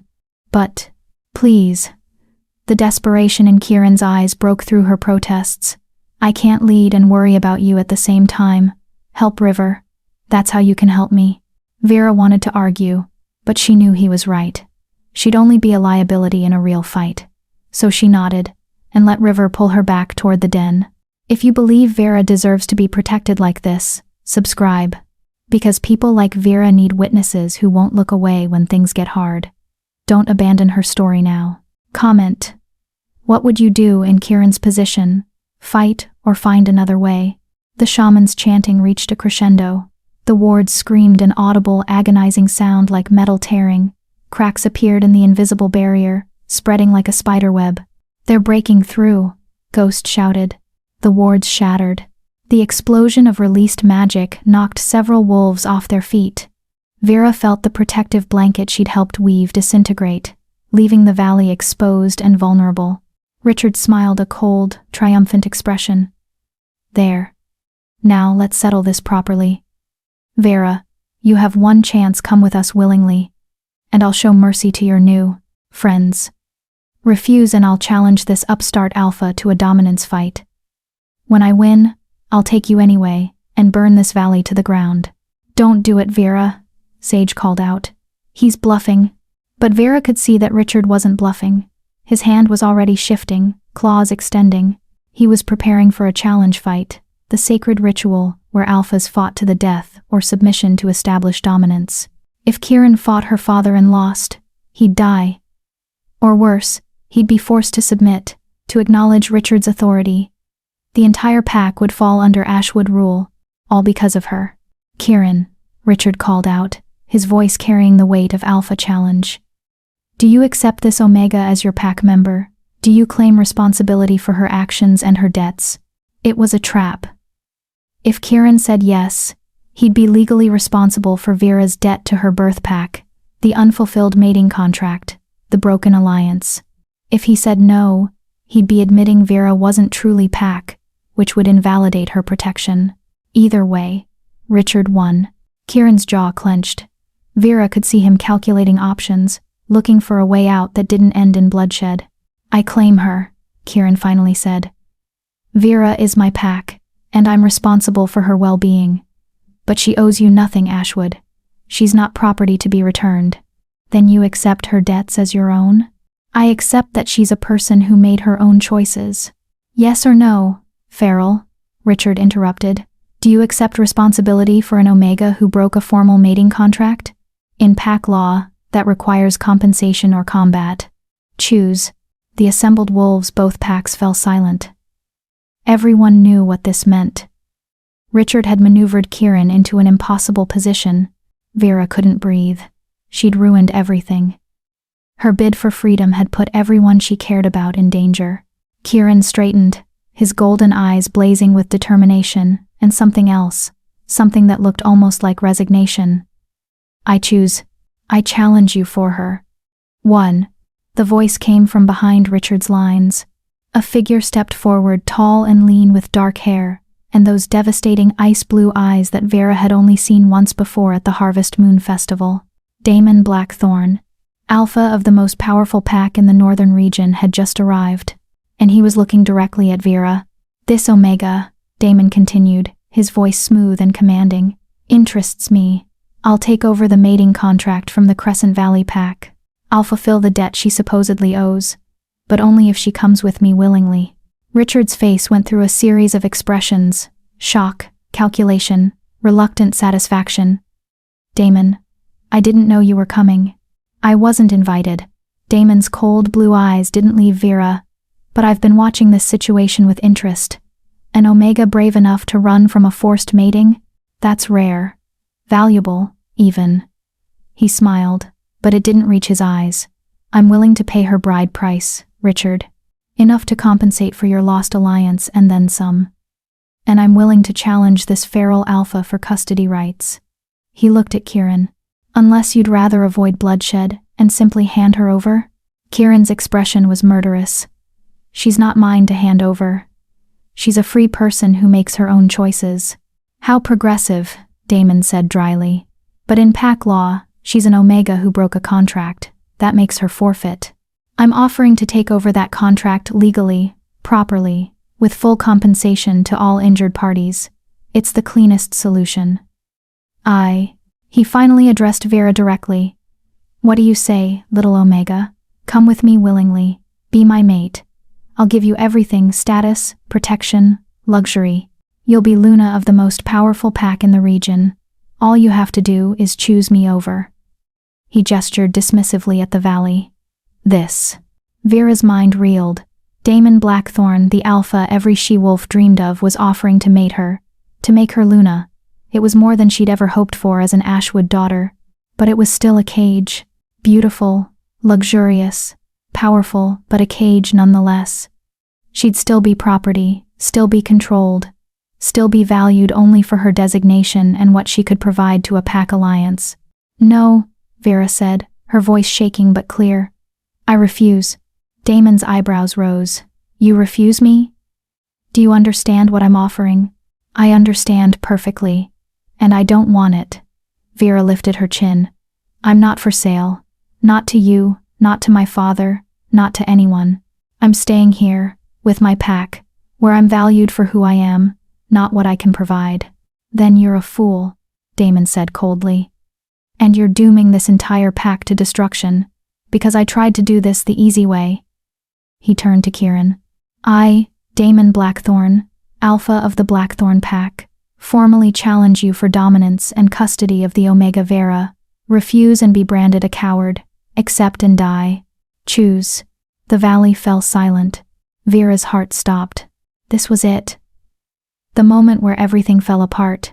Kieran looked at her, and in his golden eyes, she saw everything: apology, determination, and something deeper. Something that made her chest ache with emotions she wasn't ready to name. I accept your challenge, Kieran said quietly. For Vera's freedom, for her choice. I accept. Chapter 7. The Challenge. The challenge circle was drawn in ash and salt, ancient symbols marking neutral ground where alphas fought for dominance. It was sacred space, governed by laws older than the modern pack system. Once inside the circle, there were no allies, no pack bonds, no outside interference. Just two alphas, and the primal law of survival. Kieran stripped off his shirt, his scarred torso catching the afternoon light. He looked powerful, all lean muscle and controlled strength. But Damon was bigger, broader, with the kind of presence that made other alphas instinctively bow their heads. This was a death sentence dressed up as honor. Kieran, don't do this. Vera pleaded, grabbing his arm before he could step into the circle. Please. I'll go with Damon.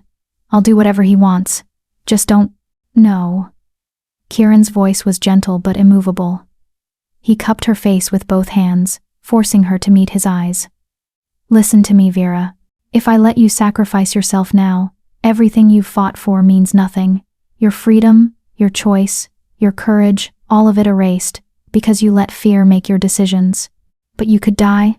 Then I die protecting something that matters. His thumb brushed away a tear on her cheek. You matter, Vera. Your right to choose matters. And I'd rather die proving that, than live knowing I stood by and let you be taken. That's not fair, Vera whispered, her voice breaking. You can't put that on me. If you die, it'll be my fault. If I die, it'll be because the pack system is broken and needs wolves willing to fight it. Kieran's golden eyes were fierce. Stop blaming yourself for other people's cruelty. Your father chose to hunt you. Damon chose to challenge me. Those are their choices, not yours. Your only choice was to be free. And that's never wrong. He kissed her forehead, brief and achingly tender, then stepped away before she could stop him. Kieran, wait. River pushed through the crowd, carrying a small clay pot. At least take this. It's a stimulant paste, rub it on your pressure points. It'll sharpen your reflexes, dull pain reception. That's cheating, one of Richard's wolves protested. It's herbal medicine, not magic, River shot back. Perfectly legal in challenge fights. Or are you afraid your precious Blackthorn Alpha needs advantages? Damon, who'd been observing this exchange with cold amusement, smiled. Let him have his herbs. It won't matter. Kieran took the paste and quickly applied it to his temples, wrists, and neck. Vera could smell the sharp, medicinal scent, wolfsbane mixed with something else, something that made her wolf whimper with worry. The rules are simple, the old shaman croaked, stepping forward to officiate. She might be loyal to Richard, but challenge law was sacred even to her. Fight until submission or death. No pack interference. No weapons beyond tooth and claw. No magic beyond what lives in your blood. The winner takes custody of the contested party, and the loser's pack submits to the winner's authority. Her milky eyes turned to Kieran. Do you understand, Alpha? If you lose, your entire pack becomes forfeit. Vera's stomach dropped. She hadn't known that. If Kieran lost, everyone, Sage, River, Frost, all the wolves who'd welcomed her would be forced under Damon's or Richard's control. Their freedom, their choice, everything they'd built, gone. I understand, Kieran said calmly, too calmly. And you, Alpha Blackthorn? I understand perfectly, Damon replied, rolling his shoulders. His ice blue eyes never left Kieran. Shall we begin? Wait. Sage pushed forward. Kieran, you don't have to do this alone. Challenge law allows for champions. Let me fight in your place. No. Kieran's voice carried alpha command, and Sage flinched despite herself. This is my challenge to accept, my pack to protect. I won't hide behind my second. Then at least shift. Sage pleaded. Fight in wolf form where you're strongest. He won't, Damon interrupted, smiling coldly. Because he knows I'm stronger in wolf form. His only chance is to stay human, where technique might overcome raw power. He began to strip, unself-conscious about the dozens of watching eyes. But I'm not giving him that advantage. Damon's body rippled and changed. Bones cracked and reformed, muscle and sinew rearranging themselves with brutal efficiency. Within seconds, a massive wolf stood where the man had been easily twice the size of a normal wolf, with black fur shot through with silver and those same ice-blue eyes glowing with predatory intelligence. He was enormous, beautiful, terrifying. Kieran looked at that monster and sighed. Well, shit. Then he shifted too. Vera had seen Kieran's wolf form before, but not like this, not coiled for battle, not radiating alpha dominance so thick it made the air shimmer. His black fur seemed to absorb light, and his golden eyes burned like molten metal. He was smaller than Damon, but he moved like liquid shadow, all grace and controlled power. The shaman raised her gnarled hand. Let the challenge begin. She dropped her arm. Damon struck first, a blur of black and silver fur, launching across the circle with terrifying speed. Kieran dodged, but barely. Damon's claws raked across his shoulder, drawing first blood. The watching wolves erupted in shouts, Richard's pack cheering for Damon, Kieran's pack screaming encouragement. But inside the circle, the two alphas ignored everything except each other. Damon pressed his advantage, using his size to try to pin Kieran against the circle's edge. But Kieran was faster, ducking under the larger wolf's guard and snapping at his exposed throat. His teeth found purchase, tearing through fur and skin. Damon yelped and threw himself backward, blood streaming from his neck. The wound wasn't fatal, but it was deep. Yes, River shouted beside Vera. He's faster, he can do this. But Vera saw what River didn't. Damon's eyes were calculating, analytical. He wasn't angry about being injured. He was learning, adjusting his strategy. The next exchange was brutal. Damon stopped trying to overpower Kieran and instead matched his speed, becoming a whirlwind of teeth and claws. They moved so fast, Vera could barely track them, a tornado of black fur and violence, blood spattering the ash circle. Kieran got in several good hits, his smaller size allowing him to slip under Damon's guard. But Damon's strikes, when they landed, were devastating. One swipe of his massive paw sent Kieran tumbling, ribs cracking audibly. Kieran struggled to his feet, favoring his left side. Blood matted his fur, but his eyes were still fierce, still fighting. Get up, Vera prayed. Please get up. Damon circled, taking his time now. He knew he had the advantage. Submit, his growl seemed to say. Submit and save yourself. Kieran's response was to lunge forward, jaws snapping for Damon's throat again. But this time, Damon was ready. He twisted, catching Kieran's momentum and using it against him. The smaller wolf went flying, slamming into the ground hard enough to crack stone. He didn't get up immediately. Kieran, Sage screamed. Damon padded forward, taking his time. Blood dripped from multiple wounds. But he was still strong, still steady. He placed one massive paw on Kieran's chest, a gesture of dominance, of victory. Submit, his body language demanded. It's over. For a moment, Vera thought Kieran would. His wolf form was battered, ribs broken, one eye swollen shut. He'd fought bravely, but Damon was simply too strong, too experienced. But then Kieran's golden eyes met Vera's across the circle, and something shifted. Kieran's jaws clamped down on Damon's paw, the one pinning him. He bit down with every ounce of strength he had left, teeth crushing through bone and tendon. Damon howled in pain and jerked back. And in that moment of distraction, Kieran surged upward.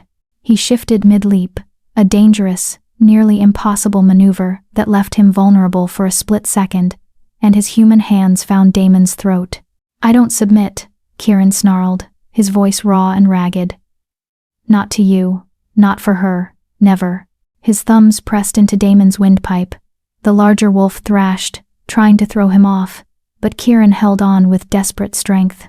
They crashed to the ground in a tangle of fur and flesh, rolling across the circle. Damon shifted back to human form, gasping for air. You're insane. Probably, Kieran agreed, blood streaming down his face. But I'm not giving up. They grappled like that, both in human form now, trading brutal punches and holds. Kieran was the better technical fighter, but Damon had strength and endurance. Every time Kieran got an advantage, Damon powered through it, back and forth, neither giving ground. The fight stretched on 5 minutes, 10, 15. Both alphas were bleeding from dozens of wounds, exhausted, running on pure willpower and stubborn pride. Just submit, Damon roared, slamming Kieran into the ground. I'll let you live if you submit. Go to hell. Kieran spat blood and grinned through broken teeth. You want my pack? My wolves? Vera. You're going to have to kill me, and even then, I'll haunt you. Damon's face twisted with frustration, and was that respect? You're throwing your life away for an Omega you've known for a week. Why? Because she deserves better. Kieran's voice was quiet now, exhausted but certain. Because every wolf deserves to choose their own path.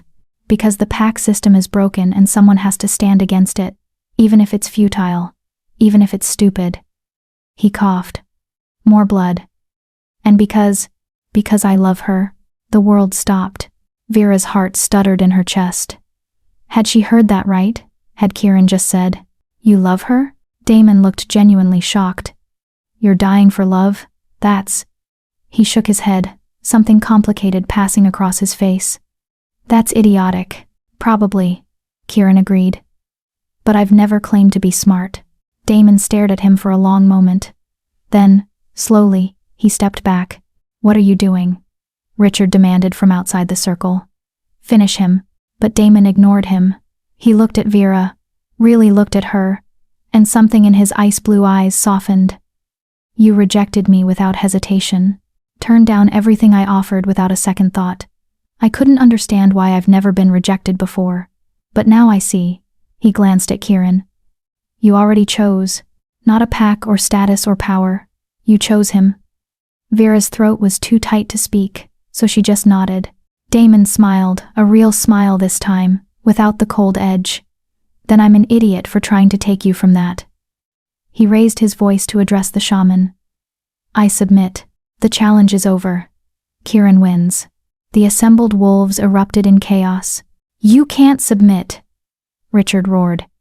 You were winning. I can do whatever I want, Damon replied coolly, shifting back to human form and walking out of the circle with as much dignity as a naked, bleeding man could muster. The challenge was for her custody, and I've decided I don't want it. She belongs with someone who loves her, not with someone who sees her as a valuable acquisition. He paused beside Vera. For what it's worth, I'm sorry about the festival. About Aurora. Your father asked me to court her, but I could never go through with it. She's beautiful but empty all surface, no substance. You, on the other hand, he smiled slightly. You're the kind of wolf who starts revolutions. Hold on to that. Then he walked past her, past the stunned Ashwood wolves, and disappeared into the forest without another word. Richard stared after him, face purple with rage. This is unacceptable. The challenge wasn't finished. He can't just... He submitted, the shaman interrupted, her ancient voice carrying authority. By challenge law, the victor has been decided. Alpha Kieran retains custody of the Omega Vera. The debt is satisfied. She looked at Richard with those milky eyes. Your claim is void, Ashwood. You have no legal standing here anymore. I am her father. You were her father, the shaman corrected.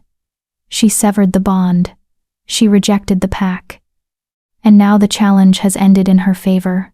By every law we hold sacred, she's free. The old woman smiled, revealing blackened teeth. Go home, Richard. You've lost. For a moment, Vera thought her father might attack anyway, law be damned. His entire body trembled with barely contained violence. But then one of his wolves, a younger beta, spoke up quietly. Alpha, maybe we should go. This isn't worth starting a war over. Not worth, Richard whirled on him. She's my daughter, my blood. She's a person who chose to leave. Another wolf said, this one female. And we all saw why. Saw how you talked about her, treated her like property. The she-wolf's eyes were sad. Maybe she had good reason to run. Alpha. Richard's face went through a series of expressions: rage, betrayal, and finally, something that might have been shame. But it hardened almost immediately into cold disdain. Fine, he bit out. Keep her. Keep the defective Omega who brought nothing but shame to our pack. But know this, Vera. He locked eyes with her across the circle. You're dead to me, dead to the Ashwood pack. If you ever set foot on our territory again, you'll be treated as a rogue and killed on sight.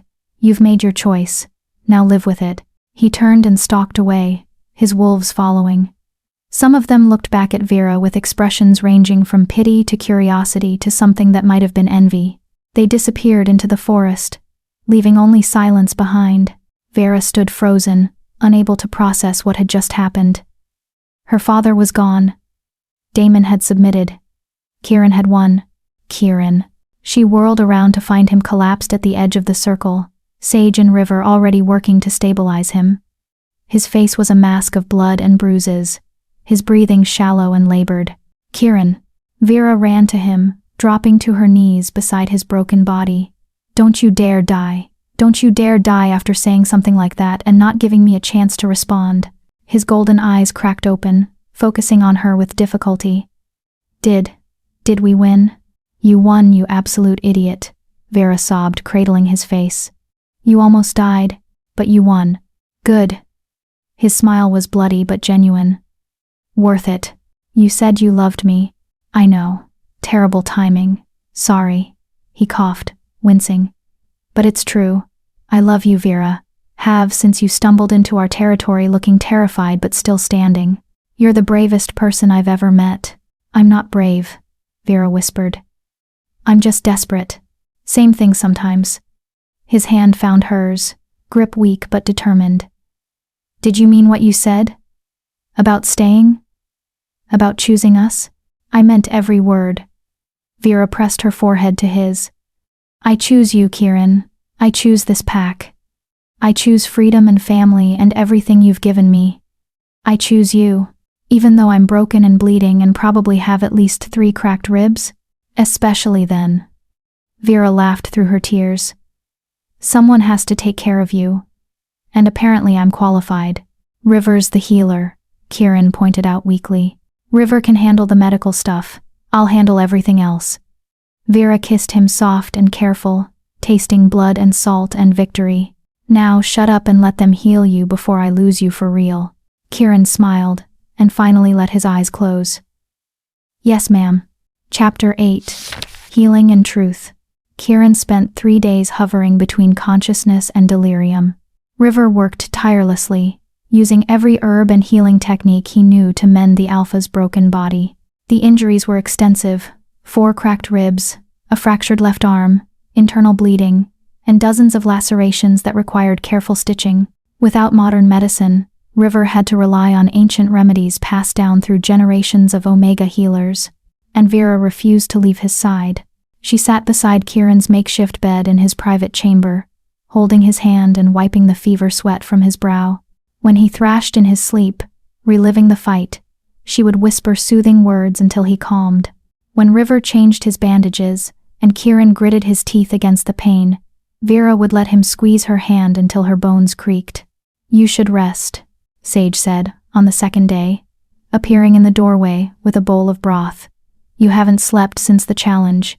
Kieran would kill me if I let you collapse from exhaustion. I'm fine, Vera insisted, though her eyes were gritty and her body ached. You're not fine. You're running on anxiety and guilt. Sage set the bowl down and crouched beside her.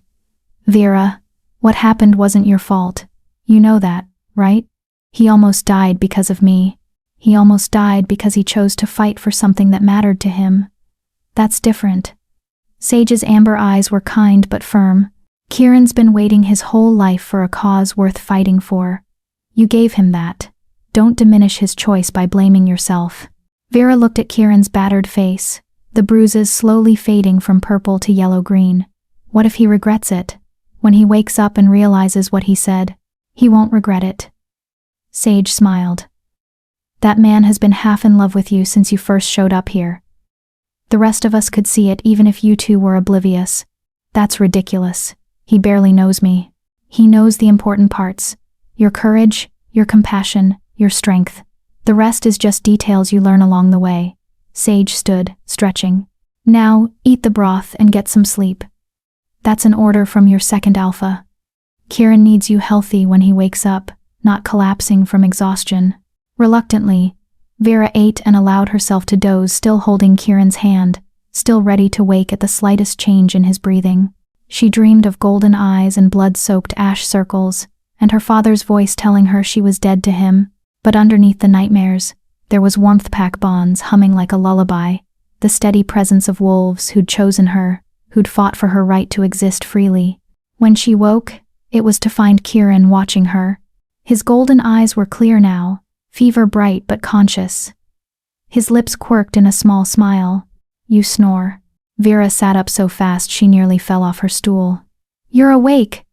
How do you feel? Should I get River? Are you in pain? I'm fine. Sore but fine. Kieran's voice was rough from disuse. How long was I out? 3 days. Vera couldn't help herself. She reached out and cupped his face, needing to confirm he was really okay. You scared us. You scared me. Sorry. He turned his head to kiss her palm. But I'd do it again. In a heartbeat. Please don't. My heart can't take another challenge fight. Vera tried to pull her hand away, suddenly self-conscious, but Kieran held it gently. Vera. His voice was serious now. I meant what I said. During the fight. I wasn't delirious or caught up in the moment. I love you. Vera's breath caught. Hearing it again, with him fully conscious, and looking at her with such raw honesty, was overwhelming. You don't have to say it back. Kieran continued quickly. I know it's fast. I know we barely know each other in some ways. But I needed you to know. Needed you to understand why I fought. It wasn't just about principle or protecting Pac. It was about you. Specifically you. Why? The word came out barely above a whisper. Why me? I'm broken, damaged. I come with more baggage than any wolf should have to carry. You're not broken, Kieran said fiercely. You're healing. There's a difference. And as for baggage, everyone here has it. That's what makes us Pac. We don't run from each other's scars. We help carry them.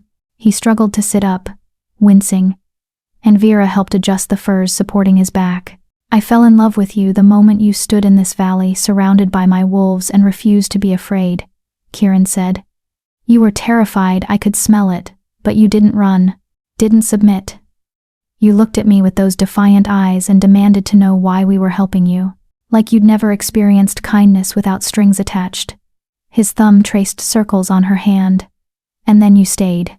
You learned to hunt and fight and be part of something bigger than yourself. You challenged every belief you'd been raised with and chose to become someone new. How could I not fall in love with that? Tears streamed down Vera's face. I don't know how to do this. No one's ever. I know. Kieran's smile was gentle. And I'm not asking for anything you're not ready to give. If you need time, take it. If you want to just be friends, I'll accept that. If you want to explore this thing between us, I'm here. No pressure, no expectations. Just honesty. Vera thought about the past 2 weeks. How she'd felt safe for the first time in her life. How Kieran had never demanded anything from her. Never made her feel small or inadequate. How he'd risked everything, his life, his Pac's freedom, just to protect her right to choose. I'm scared, she admitted. I'm terrified of being vulnerable again. Of trusting someone with my heart when everyone I've ever trusted has hurt me. That's fair, Kieran said. And I can't promise I'll never hurt you. People hurt each other sometimes, even when they love each other. But I can promise I'll never do it on purpose. Never use your love as a weapon. Never make you feel less than what you are. Vera looked at this man, this alpha who'd rejected his own system, who'd built something beautiful from society's rejects, who'd nearly died defending her freedom, and she realized something that terrified and exhilarated her in equal measure. She was falling in love with him too. Maybe she had been since that first night, when he'd looked at her with golden eyes and offered sanctuary without conditions. I think I love you too, Vera whispered. I'm not completely sure because I don't know what love is supposed to feel like. But when I look at you, I feel safe. And when you were fighting Damon, I felt like my heart was being ripped out. And right now, sitting here with you alive and awake, I feel like I can finally breathe again. So if that's love, then yes, I love you. Kieran's smile was radiant despite his battered face. That's definitely love. So what do we do now? Now? Kieran laughed softly. Now we take it slow. Get to know each other properly. Let you heal from everything you've been through. Build something real and solid instead of rushed and desperate. He paused. Unless you want to rush and be desperate. I'm flexible. Vera laughed, a real, genuine laugh that felt like sunlight breaking through clouds. Slow sounds good. I think I need slow. Slow it is. Kieran tugged her hand gently. Come here. Vera carefully climbed onto the bed beside him, mindful of his injuries. He wrapped his good arm around her and pulled her close, and she rested her head on his shoulder. This is nice, she murmured. This is perfect, Kieran corrected. They stayed like that until River appeared to check on his patient, took one look at them curled together, and smiled knowingly. Well, I suppose cuddling is therapeutic, River said dryly. But Kieran, you need to eat something more substantial than Vera's affection. I've got bone broth and some of that venison from the hunt. Think you can keep it down? I'll try, Kieran said, but only if Vera helps me. My arm's broken, remember? River rolled his eyes. Your right arm is broken. You're left-handed. Am I? I forget. You're insufferable when you're in love, River informed him, but his warm eyes were dancing with amusement. Fine. Vera can feed you like the helpless alpha you're pretending to be, but tomorrow you start physical therapy, and I promise it won't be nearly as enjoyable. Over the next few days, Kieran healed rapidly werewolf constitution, combined with River's expertise and Vera's constant care. Soon he was able to walk around the den, though he tired easily and his ribs still ached. The pack welcomed him back with joy and relief. Frost prepared his favorite meals. Storm organized patrols to ensure Richard's wolves didn't try anything. Ghost reported that the Ashwood pack had indeed retreated to their territory and showed no signs of returning. We're safe, Sage announced at the evening gathering 5 days after the challenge. The threat has passed. We can return to normal life. The pack erupted in cheers and howls of celebration. Someone broke out fermented berry wine that they'd been saving for a special occasion, and soon the den was filled with music and laughter. Vera found herself pulled into a dance by Storm, who, despite his aggressive tendencies, was surprisingly good at following the rhythm of the drums. Then River claimed her for a slower song, and then Frost insisted on teaching her an old traditional dance from her grandmother's pack. She was breathless and laughing when Kieran finally cut in. May I? He asked, offering his good hand. You should be resting, Vera said, even as she took his hand. I've been resting for days. I'm allowed one dance with my... He paused. With you. With your what? Vera asked, curious about what he'd almost said. I was going to say mate, but we haven't discussed that yet, and I didn't want to presume. Mate? Vera's heart skipped. You want me as your mate? Eventually, yes, if you want that too. But there's no rush, no pressure. We can... Vera kissed him, cutting off his nervous rambling. It was deeper than their first kiss, more certain. When she pulled back, Kieran looked dazed. Yes, Vera said simply. Eventually, when we're both ready, yes. I want that. Kieran's smile was brilliant. He pulled her close, swaying to the music despite his healing injuries. You keep surprising me. Good. I'd hate to be predictable. They danced until Kieran's strength gave out, and River ordered him back to bed with stern warnings about reopening wounds. But even as Vera helped him to his chamber, she felt lighter than she had in years. This was her life now. Her choice. Her freedom. And it was beautiful. Later that night, after the celebration died down, and most of the pack had retired to their chambers, Vera stood at the valley entrance, staring out into the darkness.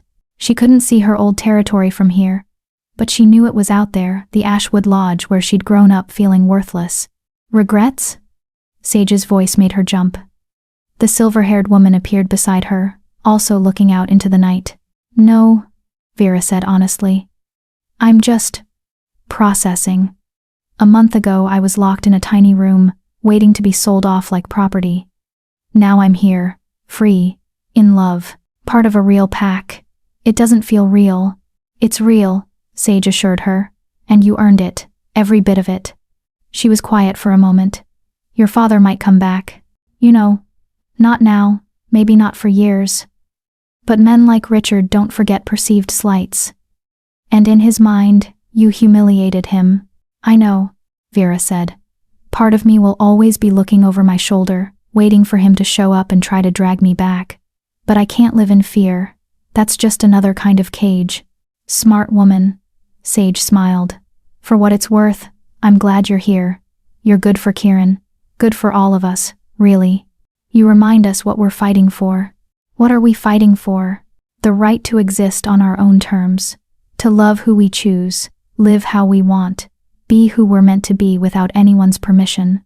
Sage's amber eyes glowed in the moonlight. That's worth everything. And you proved it by walking away from comfort and status to live in a cave with a bunch of ferals. Vera laughed.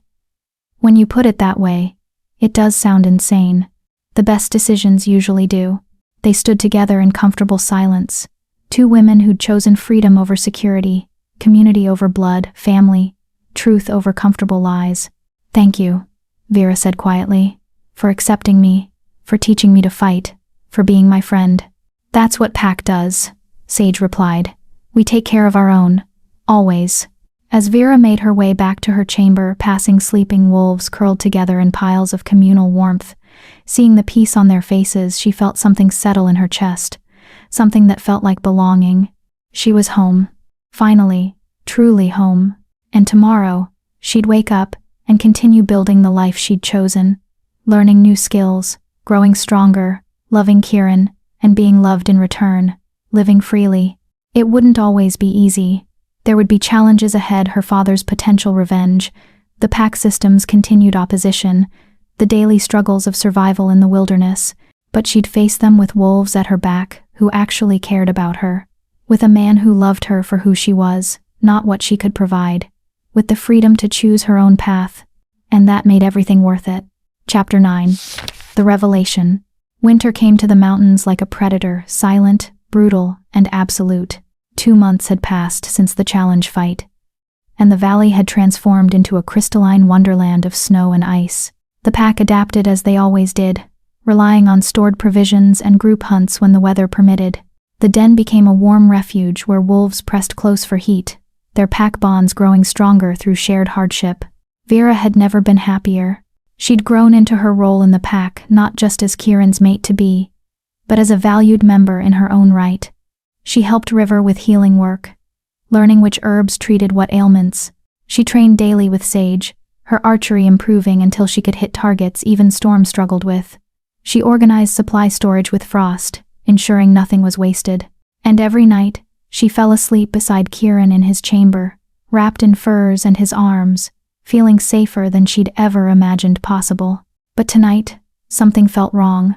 Vera woke suddenly, her wolf stirring with unease. Beside her, Kieran slept peacefully, his breathing deep and even. The den was quiet, too quiet. Even the usual sounds of sleeping wolves seemed muted, distant. She slipped out of bed carefully, not wanting to wake Kieran. He'd been working himself too hard lately, leading extended hunting parties to stock up before the worst of winter hit. He needed rest. Vera padded barefoot through the den, her omega senses seeking the source of her discomfort. Everything appeared normal. The fire burned low in the main cavern. Wolves slept in their chambers.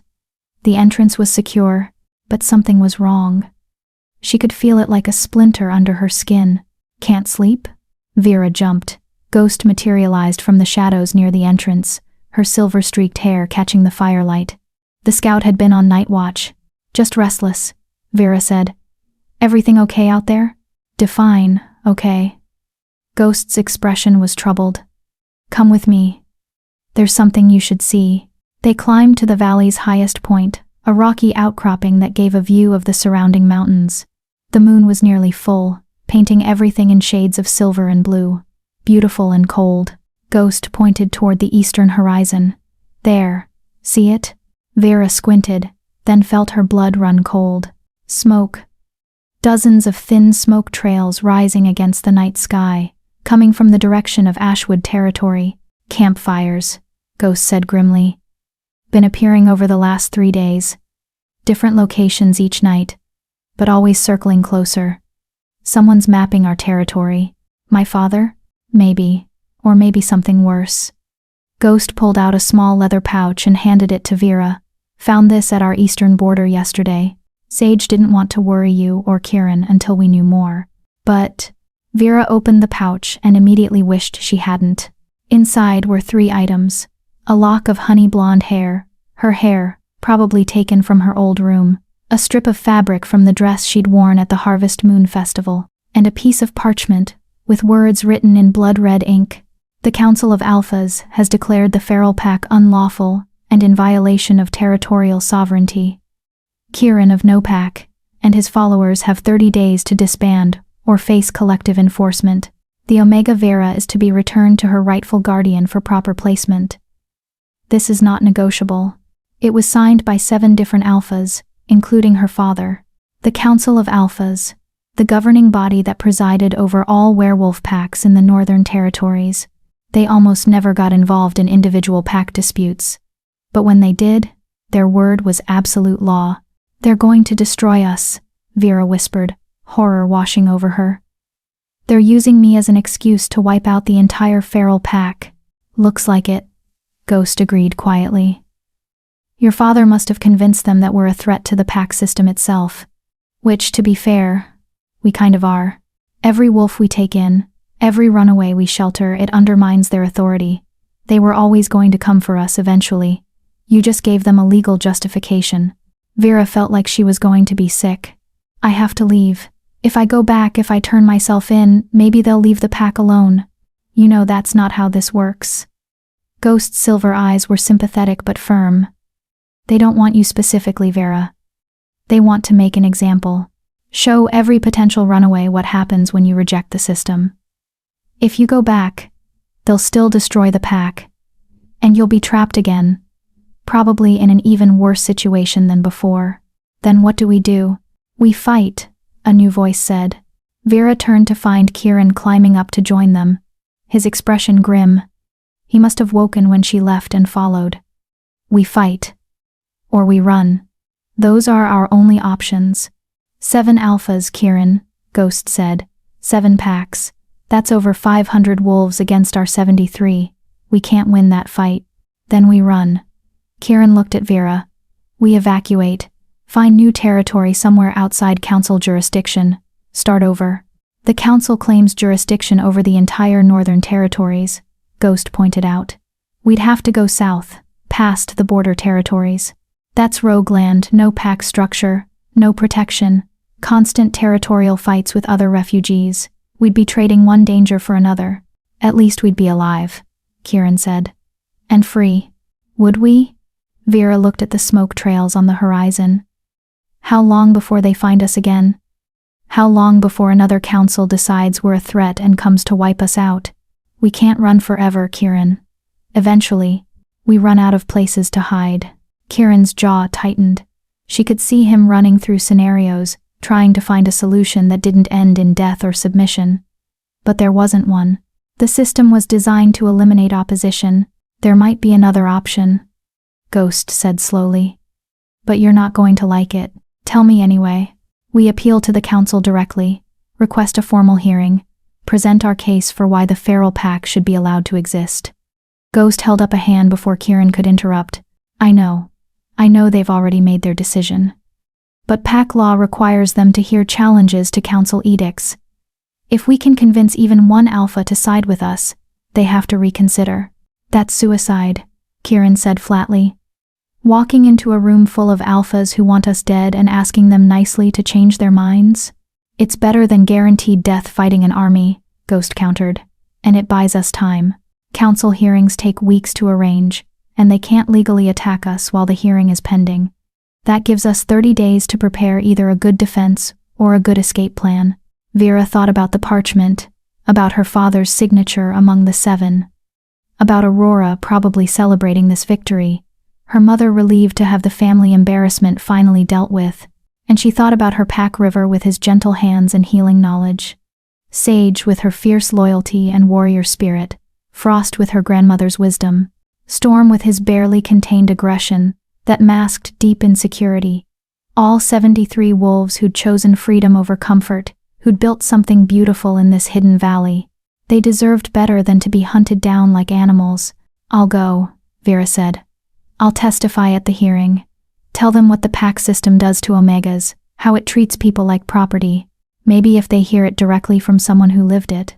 "They won't care," Kieran said gently. "The alphas on the council benefit from the current system. They're not going to change it because one Omega tells a sad story. Maybe not, but at least we'll have tried. At least we'll have stood up and said, 'This is wrong,' instead of just running or dying quietly."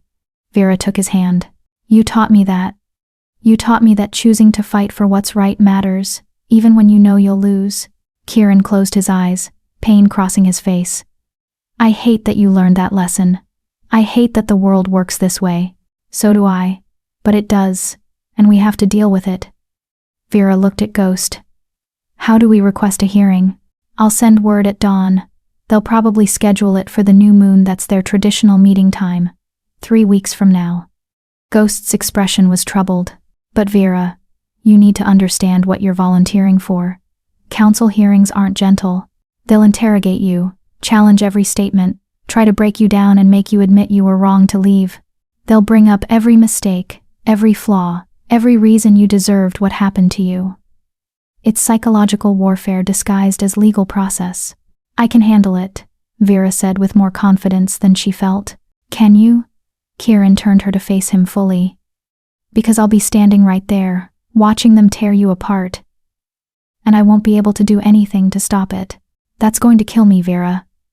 Watching them hurt you and not being able to protect you. Then don't watch." Vera cupped his face. "Close your eyes, trust that I'm strong enough, and be there to catch me when it's over. That's how you protect me." Kieran pulled her into a fierce embrace. "I love you, and I'm terrified of what they're going to do to you. I love you too, and I'm terrified of what they'll do to all of us if we don't try." They stood like that for a long moment, holding each other against the cold mountain wind and the impossible future looming ahead. "We should tell the pack," Ghost said finally. "They deserve to know what's coming." The emergency pack meeting was somber. Kieran explained the situation while Vera stood beside him, the council's parchment laid out for everyone to see. 73 wolves looked at their alpha with fear and resignation and stubborn determination. "We're not giving up without a fight," Storm declared, his young face set in hard lines. "I say we hit them first, guerrilla tactics, take out their leaders before they can organize." "That's exactly what they want," Sage countered. "An excuse to call us violent rogues who deserve extermination. We attack first, we lose any moral high ground we might have." "We don't have moral high ground," another wolf called out. "We're ferals, society's rejects. They're never going to see us as anything but threats. Then we make them see us differently," River said, his quiet voice somehow cutting through the chaos. "We go to this hearing. We tell our stories, all of us, not just Vera's. We show them that every wolf in this pack is a person who was failed by the system, that we're not threats, we're refugees from their cruelty." "You think pretty words will change centuries of tradition?" An older beta scoffed. "No," River admitted. "But silence definitely won't. At least if we speak, we have a chance. Even a small one." The pack debated late into the night. Some wanted to fight, some wanted to run. Some, like River, believed in the power of testimony. In the end, they voted. 35 for requesting the hearing, 28 for evacuating, 10 for preemptive strikes. The hearing won by a slim margin.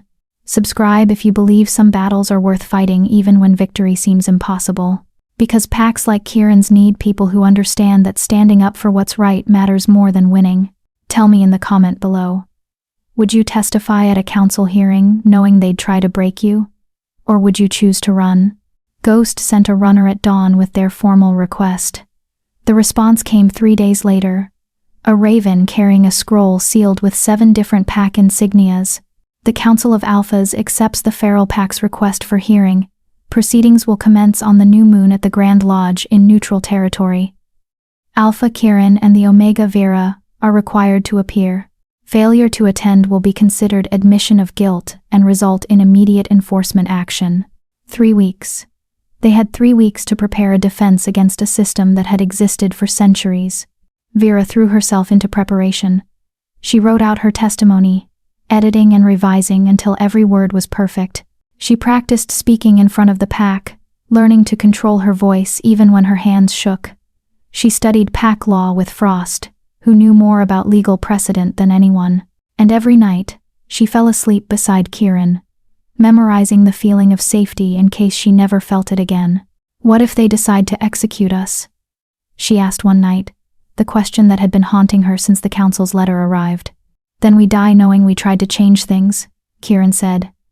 "And maybe our deaths will inspire others. Maybe some young Omega 50 years from now will hear about the feral pack that stood up to the council, and it'll give them courage to do the same." "That's not very comforting." "No," Kirin agreed. "But it's the truth. Revolution isn't comfortable. Change isn't safe. But it's necessary." Vera thought about her grandmother's words again. "You're special, Vera. Never forget that." Maybe this was what she'd meant. Not special because of some inherent quality, but special because she'd been given an opportunity to stand up and speak truth to power, even if it cost her everything. The night before they were scheduled to leave for the Grand Lodge, the pack held a ceremony. Every wolf spoke, sharing their story, why they'd left their birth pack, what the feral pack had given them, why they believed in what they'd built together. When it was Vera's turn, she stood in the center of the circle and spoke from her heart. "A few months ago, I was broken. I was told I was worthless, defective, a burden. I believed it because I'd heard it my entire life. But then I found you, all of you, and you showed me something different. You showed me that my value isn't determined by my designation or my usefulness to others, that I'm allowed to choose my own path. That freedom is worth fighting for." She looked around at the faces illuminated by firelight, her pack, her family. "Tomorrow, Kirin and I go to face the council. I don't know if we'll win. But I know that standing here tonight, surrounded by wolves who chose each other, I've already won the only thing that matters. I'm free, and whatever happens next, they can never take that from me." The pack erupted in howls, a song of defiance and solidarity that echoed through the valley and out into the night. Let the council hear it. Let them know that the wolves they sought to silence had found their voices, and they were roaring. Chapter 10. The Trial of Freedom. The Grand Lodge stood like a monument to pack tradition, massive timber and stone, built centuries ago by the first Alpha Council to establish order in the Northern Territories. It was neutral ground where no single pack held power, where the 7 ruling alphas met to decide matters that affected all werewolf kind. And today, it would decide the fate of the feral pack. Vera and Kirin arrived at dawn, accompanied by Sage, River, and Ghost as witnesses. The rest of the pack remained at the valley, prepared to evacuate at a moment's notice if things went badly. "Remember," Sage murmured as they approached the towering entrance. "Stay calm. Don't let them provoke you into losing your temper. That's what they want, an excuse to call you unstable and dangerous." Vera nodded, though her heart was hammering so hard she thought it might break through her ribs. She wore simple clothing, leather pants, and a wool tunic, refusing to dress up for these people. She wasn't here to impress them. She was here to tell the truth. Kirin squeezed her hand once, his golden eyes steady. "Whatever happens, we face it together. Together." Vera echoed. The massive doors swung open. The interior was breathtaking. A great hall with vaulted ceilings and walls covered in carvings depicting werewolf history.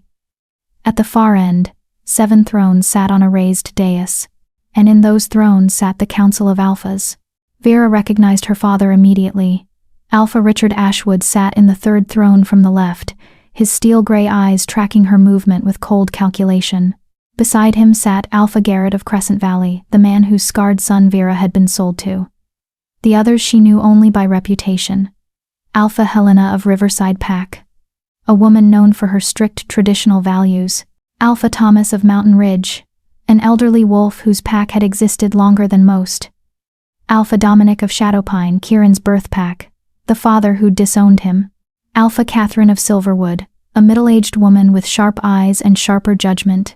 And at the center, in the largest throne, sat High Alpha Marcus of the Council itself, elected leader of the Seven. Wait, Marcus? Vera felt Kieran stiffen beside her. She'd told the document writer not to use that name, but apparently the High Alpha himself bore it. Of all the terrible luck, High Alpha Marcus was ancient, easily in his 70s, with pure white hair and eyes that had seen generations of wolves rise and fall. He radiated power and authority that made even the other alphas seem diminished. Approach. His voice boomed through the hall. They walked forward, their small group dwarfed by the massive space. Vera could feel dozens of eyes watching from the gallery pack representatives who'd come to witness the proceedings. She spotted Aurora in the Ashwood section, looking satisfied and cruel. Her mother sat beside her, face carefully neutral. They reached the center of the hall and stopped. Kieran, formerly of Shadowpine Pack, High Alpha Marcus began. You stand accused of harboring fugitives, undermining pack authority, and violating territorial sovereignty by establishing an unlawful pack in claimed territory. How do you plead? Not guilty, Kieran said clearly. On all counts. A ripple of murmurs went through the gallery. The Omega Vera, formerly of Ashwood Pack, Marcus continued. You stand accused of breaking a formal mating contract, abandoning your pack obligations, and rejecting the natural order ordained by the Moon Goddess. How do you plead? Vera lifted her chin. Not guilty. I reject the premise that choosing freedom is a crime. Her father's face darkened with rage, but he remained silent. Marcus leaned forward, his ancient eyes studying them. This council has reviewed the charges and evidence. However, pack law grants you the right to present your defense. You may call witnesses, provide testimony, and make your case. Alpha Kieran, you may begin. Kieran stepped forward. High Council, I stand before you not as a criminal, but as a wolf who saw injustice and chose to act. 14 years ago, I left my birth pack because I refused to kill a friend to prove my dominance. I was called weak, unworthy, a disgrace to the Alpha name. He glanced at Dominic, his father, who refused to meet his eyes. I came to the mountains expecting to die. Instead, I found others like me, wolves who'd been rejected by the pack system for refusing to fit into boxes that didn't suit them. So you admit to harboring fugitives? Alpha Helena interrupted. I admit to offering sanctuary to wolves who were failed by their packs, Kieran corrected. There's a difference. Every wolf in my pack left their birth pack because they were being abused, forced into unwanted matings, or punished for being different. We didn't steal anyone. We gave refuge to those who had nowhere else to go. The pack system exists for a reason, Alpha Thomas said, his elderly voice sharp. Without hierarchy and structure, we're no better than rogues. Chaos and violence follow when wolves reject their proper place. With respect, High Alpha, my pack has existed for 14 years without violence or chaos, Kieran replied. We have alphas, betas, and omegas living together in harmony because we're built on choice instead of coercion. We prove every day that there's another way, a way that undermines every pack in these territories, Richard snarled. Every time you take in a runaway, you encourage others to abandon their obligations. You're a cancer, Kieran, and cancers must be cut out. Obligations? Kieran's voice dropped dangerously. Is that what you call forcing your daughter into a mating with a stranger? An obligation? She's an Omega. Richard shot back. Omegas serve the pack through strategic matings. That's their purpose. That's what the Moon Goddess intended. The Moon Goddess created us to be free, Vera said, her voice cutting through the argument. All eyes turned to her. That's what my grandmother taught me. That's what I believe. And I'm ready to testify to that truth. High Alpha Marcus studied her for a long moment. Very well, Omega Vera. Speak your piece. Vera took a deep breath and stepped forward. This was it. The moment everything hinged on. I was born an Omega in a pack that saw designations as destiny, she began, her voice steady despite her racing heart. From my first breath, I was taught that I was less than, weaker than, valuable only for what I could provide to others, breeding potential, alliance opportunities, decorative purposes. My own father called me defective. My sister used me as a contrast to make herself shine brighter. My mother couldn't look at me without disappointment. She could see her family in the gallery now. Aurora looked bored. Her mother looked uncomfortable. Her father looked furious. When I experienced my first heat, my father sold me. Not to someone I loved or even knew. To a stranger from Crescent Valley. Someone even other Omegas rejected.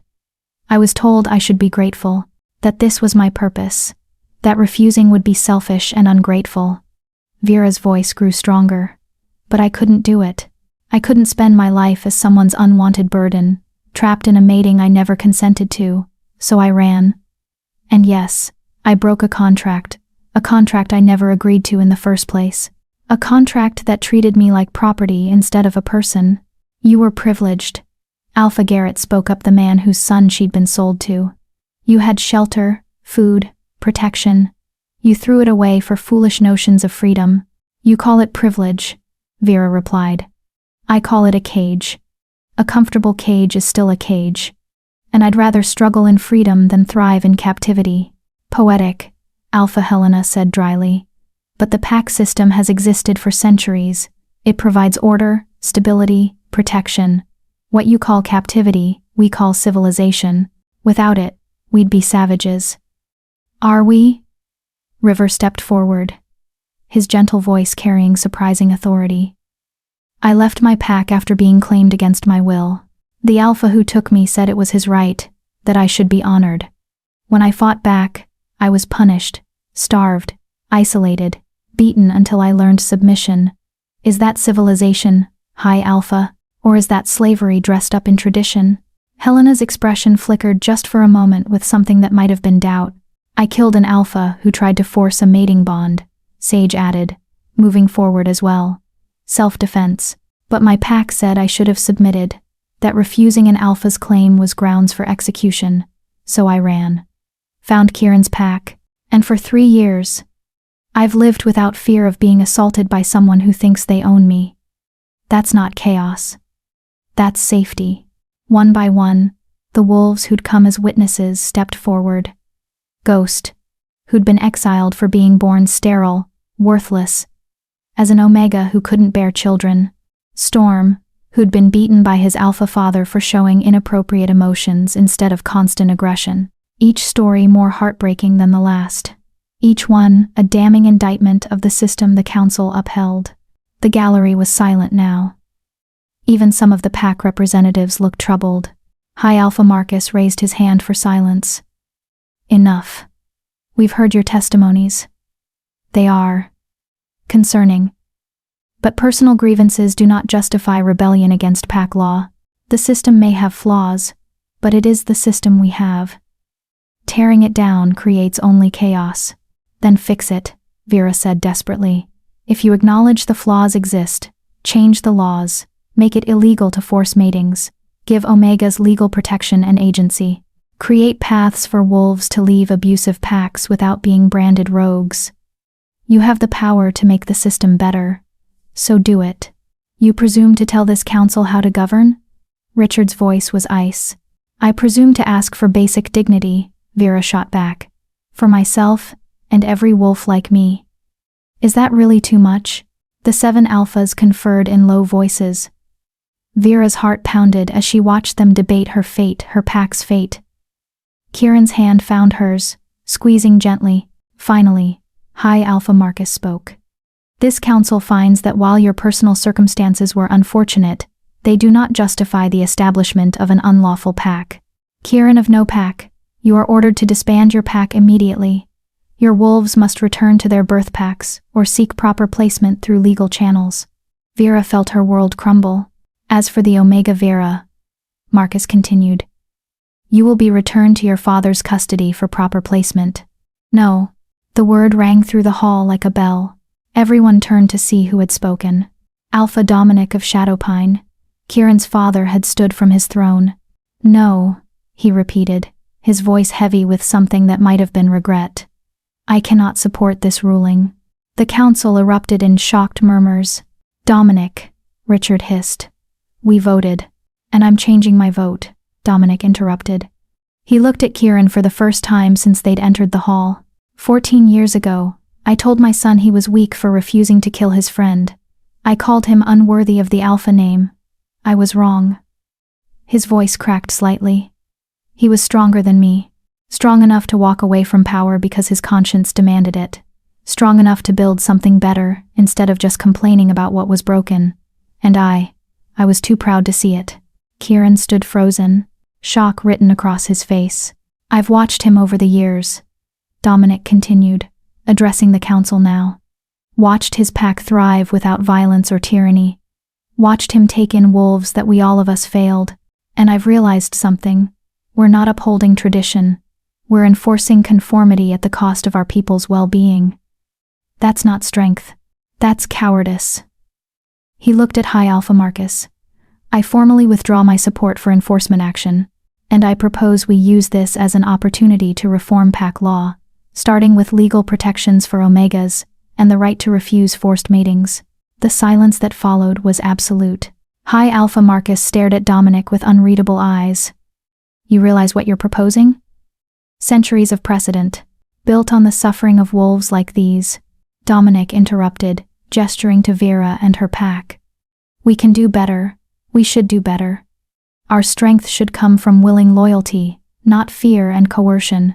This is madness, Helena protested. If we allow wolves to simply leave whenever they're unhappy, then maybe we should examine why so many wolves are unhappy. A new voice said. Every head turned to the gallery. Damon Blackthorn stood, his ice-blue eyes commanding attention. I'm not on the council, but as Alpha of the Blackthorn Pack, I'm entitled to speak at these proceedings, and I support Shadowpine's proposal. The system is broken, we all know it. We just don't want to admit it because admitting it means acknowledging our own complicity. You have no standing here, Richard snarled. I have the standing of someone who almost killed a decent wolf to claim an Omega who didn't want me, Damon replied coolly. I walked away from that fight because I realized I was part of the problem. Maybe it's time the rest of you did the same. More voices rose from the gallery, younger alphas, some betas, even a few brave Omegas speaking up. The cracks in the system that the feral pack represented were spreading, and not even the council could seal them shut. High Alpha Marcus held up his hand for silence. When it finally came, he looked ancient and tired. This council will recess to deliberate. We will reconvene in 1 hour with a final ruling. The 7 alphas filed out, their expressions ranging from furious to thoughtful. Vera's legs gave out. She would have fallen if Kieran hadn't caught her. Did that just happen? She whispered. I think we might have started something. Kieran replied, his voice filled with wonder and terror in equal measure. The hour that followed was agony. Vera and her pack waited in a side chamber while the council deliberated their fate. Dominic appeared briefly, approaching Kieran with hesitant steps. Son, he said quietly, I know I have no right to ask for forgiveness. You're right, you don't. Kieran's voice was hard. But thank you. For speaking up. For finally seeing. Dominic nodded and left without another word. Finally, a messenger arrived. The council is ready. They filed back into the great hall. The 7 alphas sat on their thrones once more. Their faces grave. High Alpha Marcus spoke. After much deliberation, this council has reached a decision. By a vote of 4-3, we have decided. He paused, and Vera couldn't breathe. To grant the feral pack provisional legal status as an independent pack, subject to annual review and compliance with revised pack law. Vera's heart stopped. Furthermore, Marcus continued, this council recognizes the need for reform. Effective immediately, forced matings are declared illegal. All Omegas must consent to pair bonds, and refusal cannot be grounds for punishment. Wolves seeking to leave abusive pack situations may petition the council for transfer without being branded rogues. He looked directly at Vera. These reforms are being implemented because of your testimony, Omega Vera. And because brave wolves like Alpha Dominic were willing to acknowledge our failures, you have changed pack law. I hope you're prepared for the consequences. The hall erupted in chaos, cheers from some, outrage from others. Richard stood abruptly and stalked out, his face purple with rage. Aurora followed, shooting Vera a look of pure hatred. But Vera didn't care about them anymore. She turned to Kieran, who was staring at the council in shock. "We won," she whispered. "Kieran, we won." His golden eyes met hers, and slowly, so slowly, a smile spread across his face. "We won." They crashed together, laughing and crying at the same time. Sage and River and Ghost piled on, all of them embracing in a tangle of joy and relief and disbelief. They'd done it. Against impossible odds, they'd stood up to the system and won, not just for themselves, but for every wolf who would come after. Epilogue. 6 months later, the feral pack's valley had changed. More wolves had joined over the winter runaways and refugees who'd heard about the pack that challenged the council and won. The den had been expanded, new chambers carved into the rock. The pack now numbered over 100 wolves, all drawn to the promise of freedom and choice. And at the center of it all stood Vera and Kieran, officially mated now, their bond recognized even by pack law. They'd held the ceremony on the first day of spring, surrounded by their pack family, and even a few unexpected guests. Dominic had come, along with several wolves from Shadowpine Pack, who were curious about this new way of living. Damon had sent a gift, a massive stag for the celebration feast, along with a note that simply read, "Congratulations, you've earned this." Even some of the younger Ashwood wolves had shown up, though Richard and her immediate family remained notably absent. Vera didn't mourn their absence. She'd built a new family, one that chose her every day. "Alpha Kieran!" A young wolf came running up, breathless with excitement.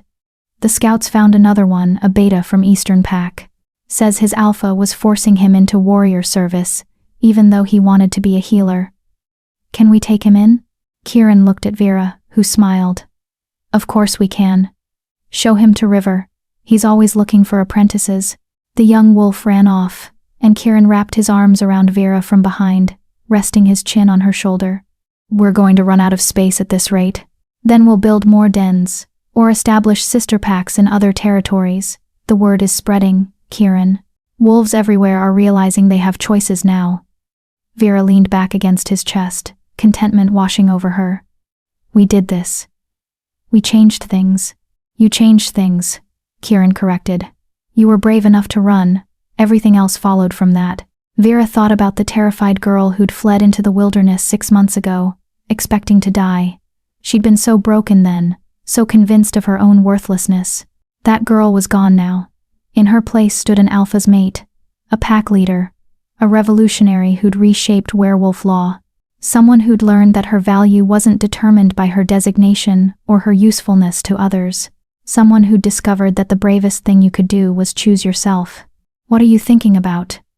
Kieran murmured against her ear. "My grandmother," Vera replied. "She told me I was special. I spent years thinking she was just being kind, but maybe she knew. Maybe she saw what I could become if I just had the courage to try. She'd be proud of you." "I hope so." Vera turned in his arms to face him. "I hope she's watching, wherever she is, and knows that her words mattered. That they saved me." Kieran kissed her soft and sweet and full of promise. "I love you, Vera, my fierce, brave, revolutionary mate." "I love you too," Vera replied. "My golden-eyed protector who taught me what pack really means." Around them, their pack continued about their daily lives, hunting, healing, teaching, learning, building something better than what they'd left behind, proving every day that another way was possible. The path ahead wouldn't be easy. There would always be alphas like Richard who clung to the old ways. There would be challenges and setbacks and moments of doubt, but they'd face it together, as a pack, as a family, as wolves who'd chosen freedom over fear, and that made them unstoppable. If Vera's journey moved you, subscribe so you never miss stories like this. Stories about wolves who refused to break, no matter how hard the world tried. Because every underdog deserves an audience that believes in them. Drop a comment below. What was your favorite moment from Vera's story? Share it so others can find hope in her courage too. Vera's story, from broken Omega camping alone in the woods to revolutionary leader who changed pack law, has come to an end. She found her pack, her mate, her voice, and her power, and in doing so, She proved that even the most worthless among us can reshape the world if we just have the courage to try. Thank you for following her journey.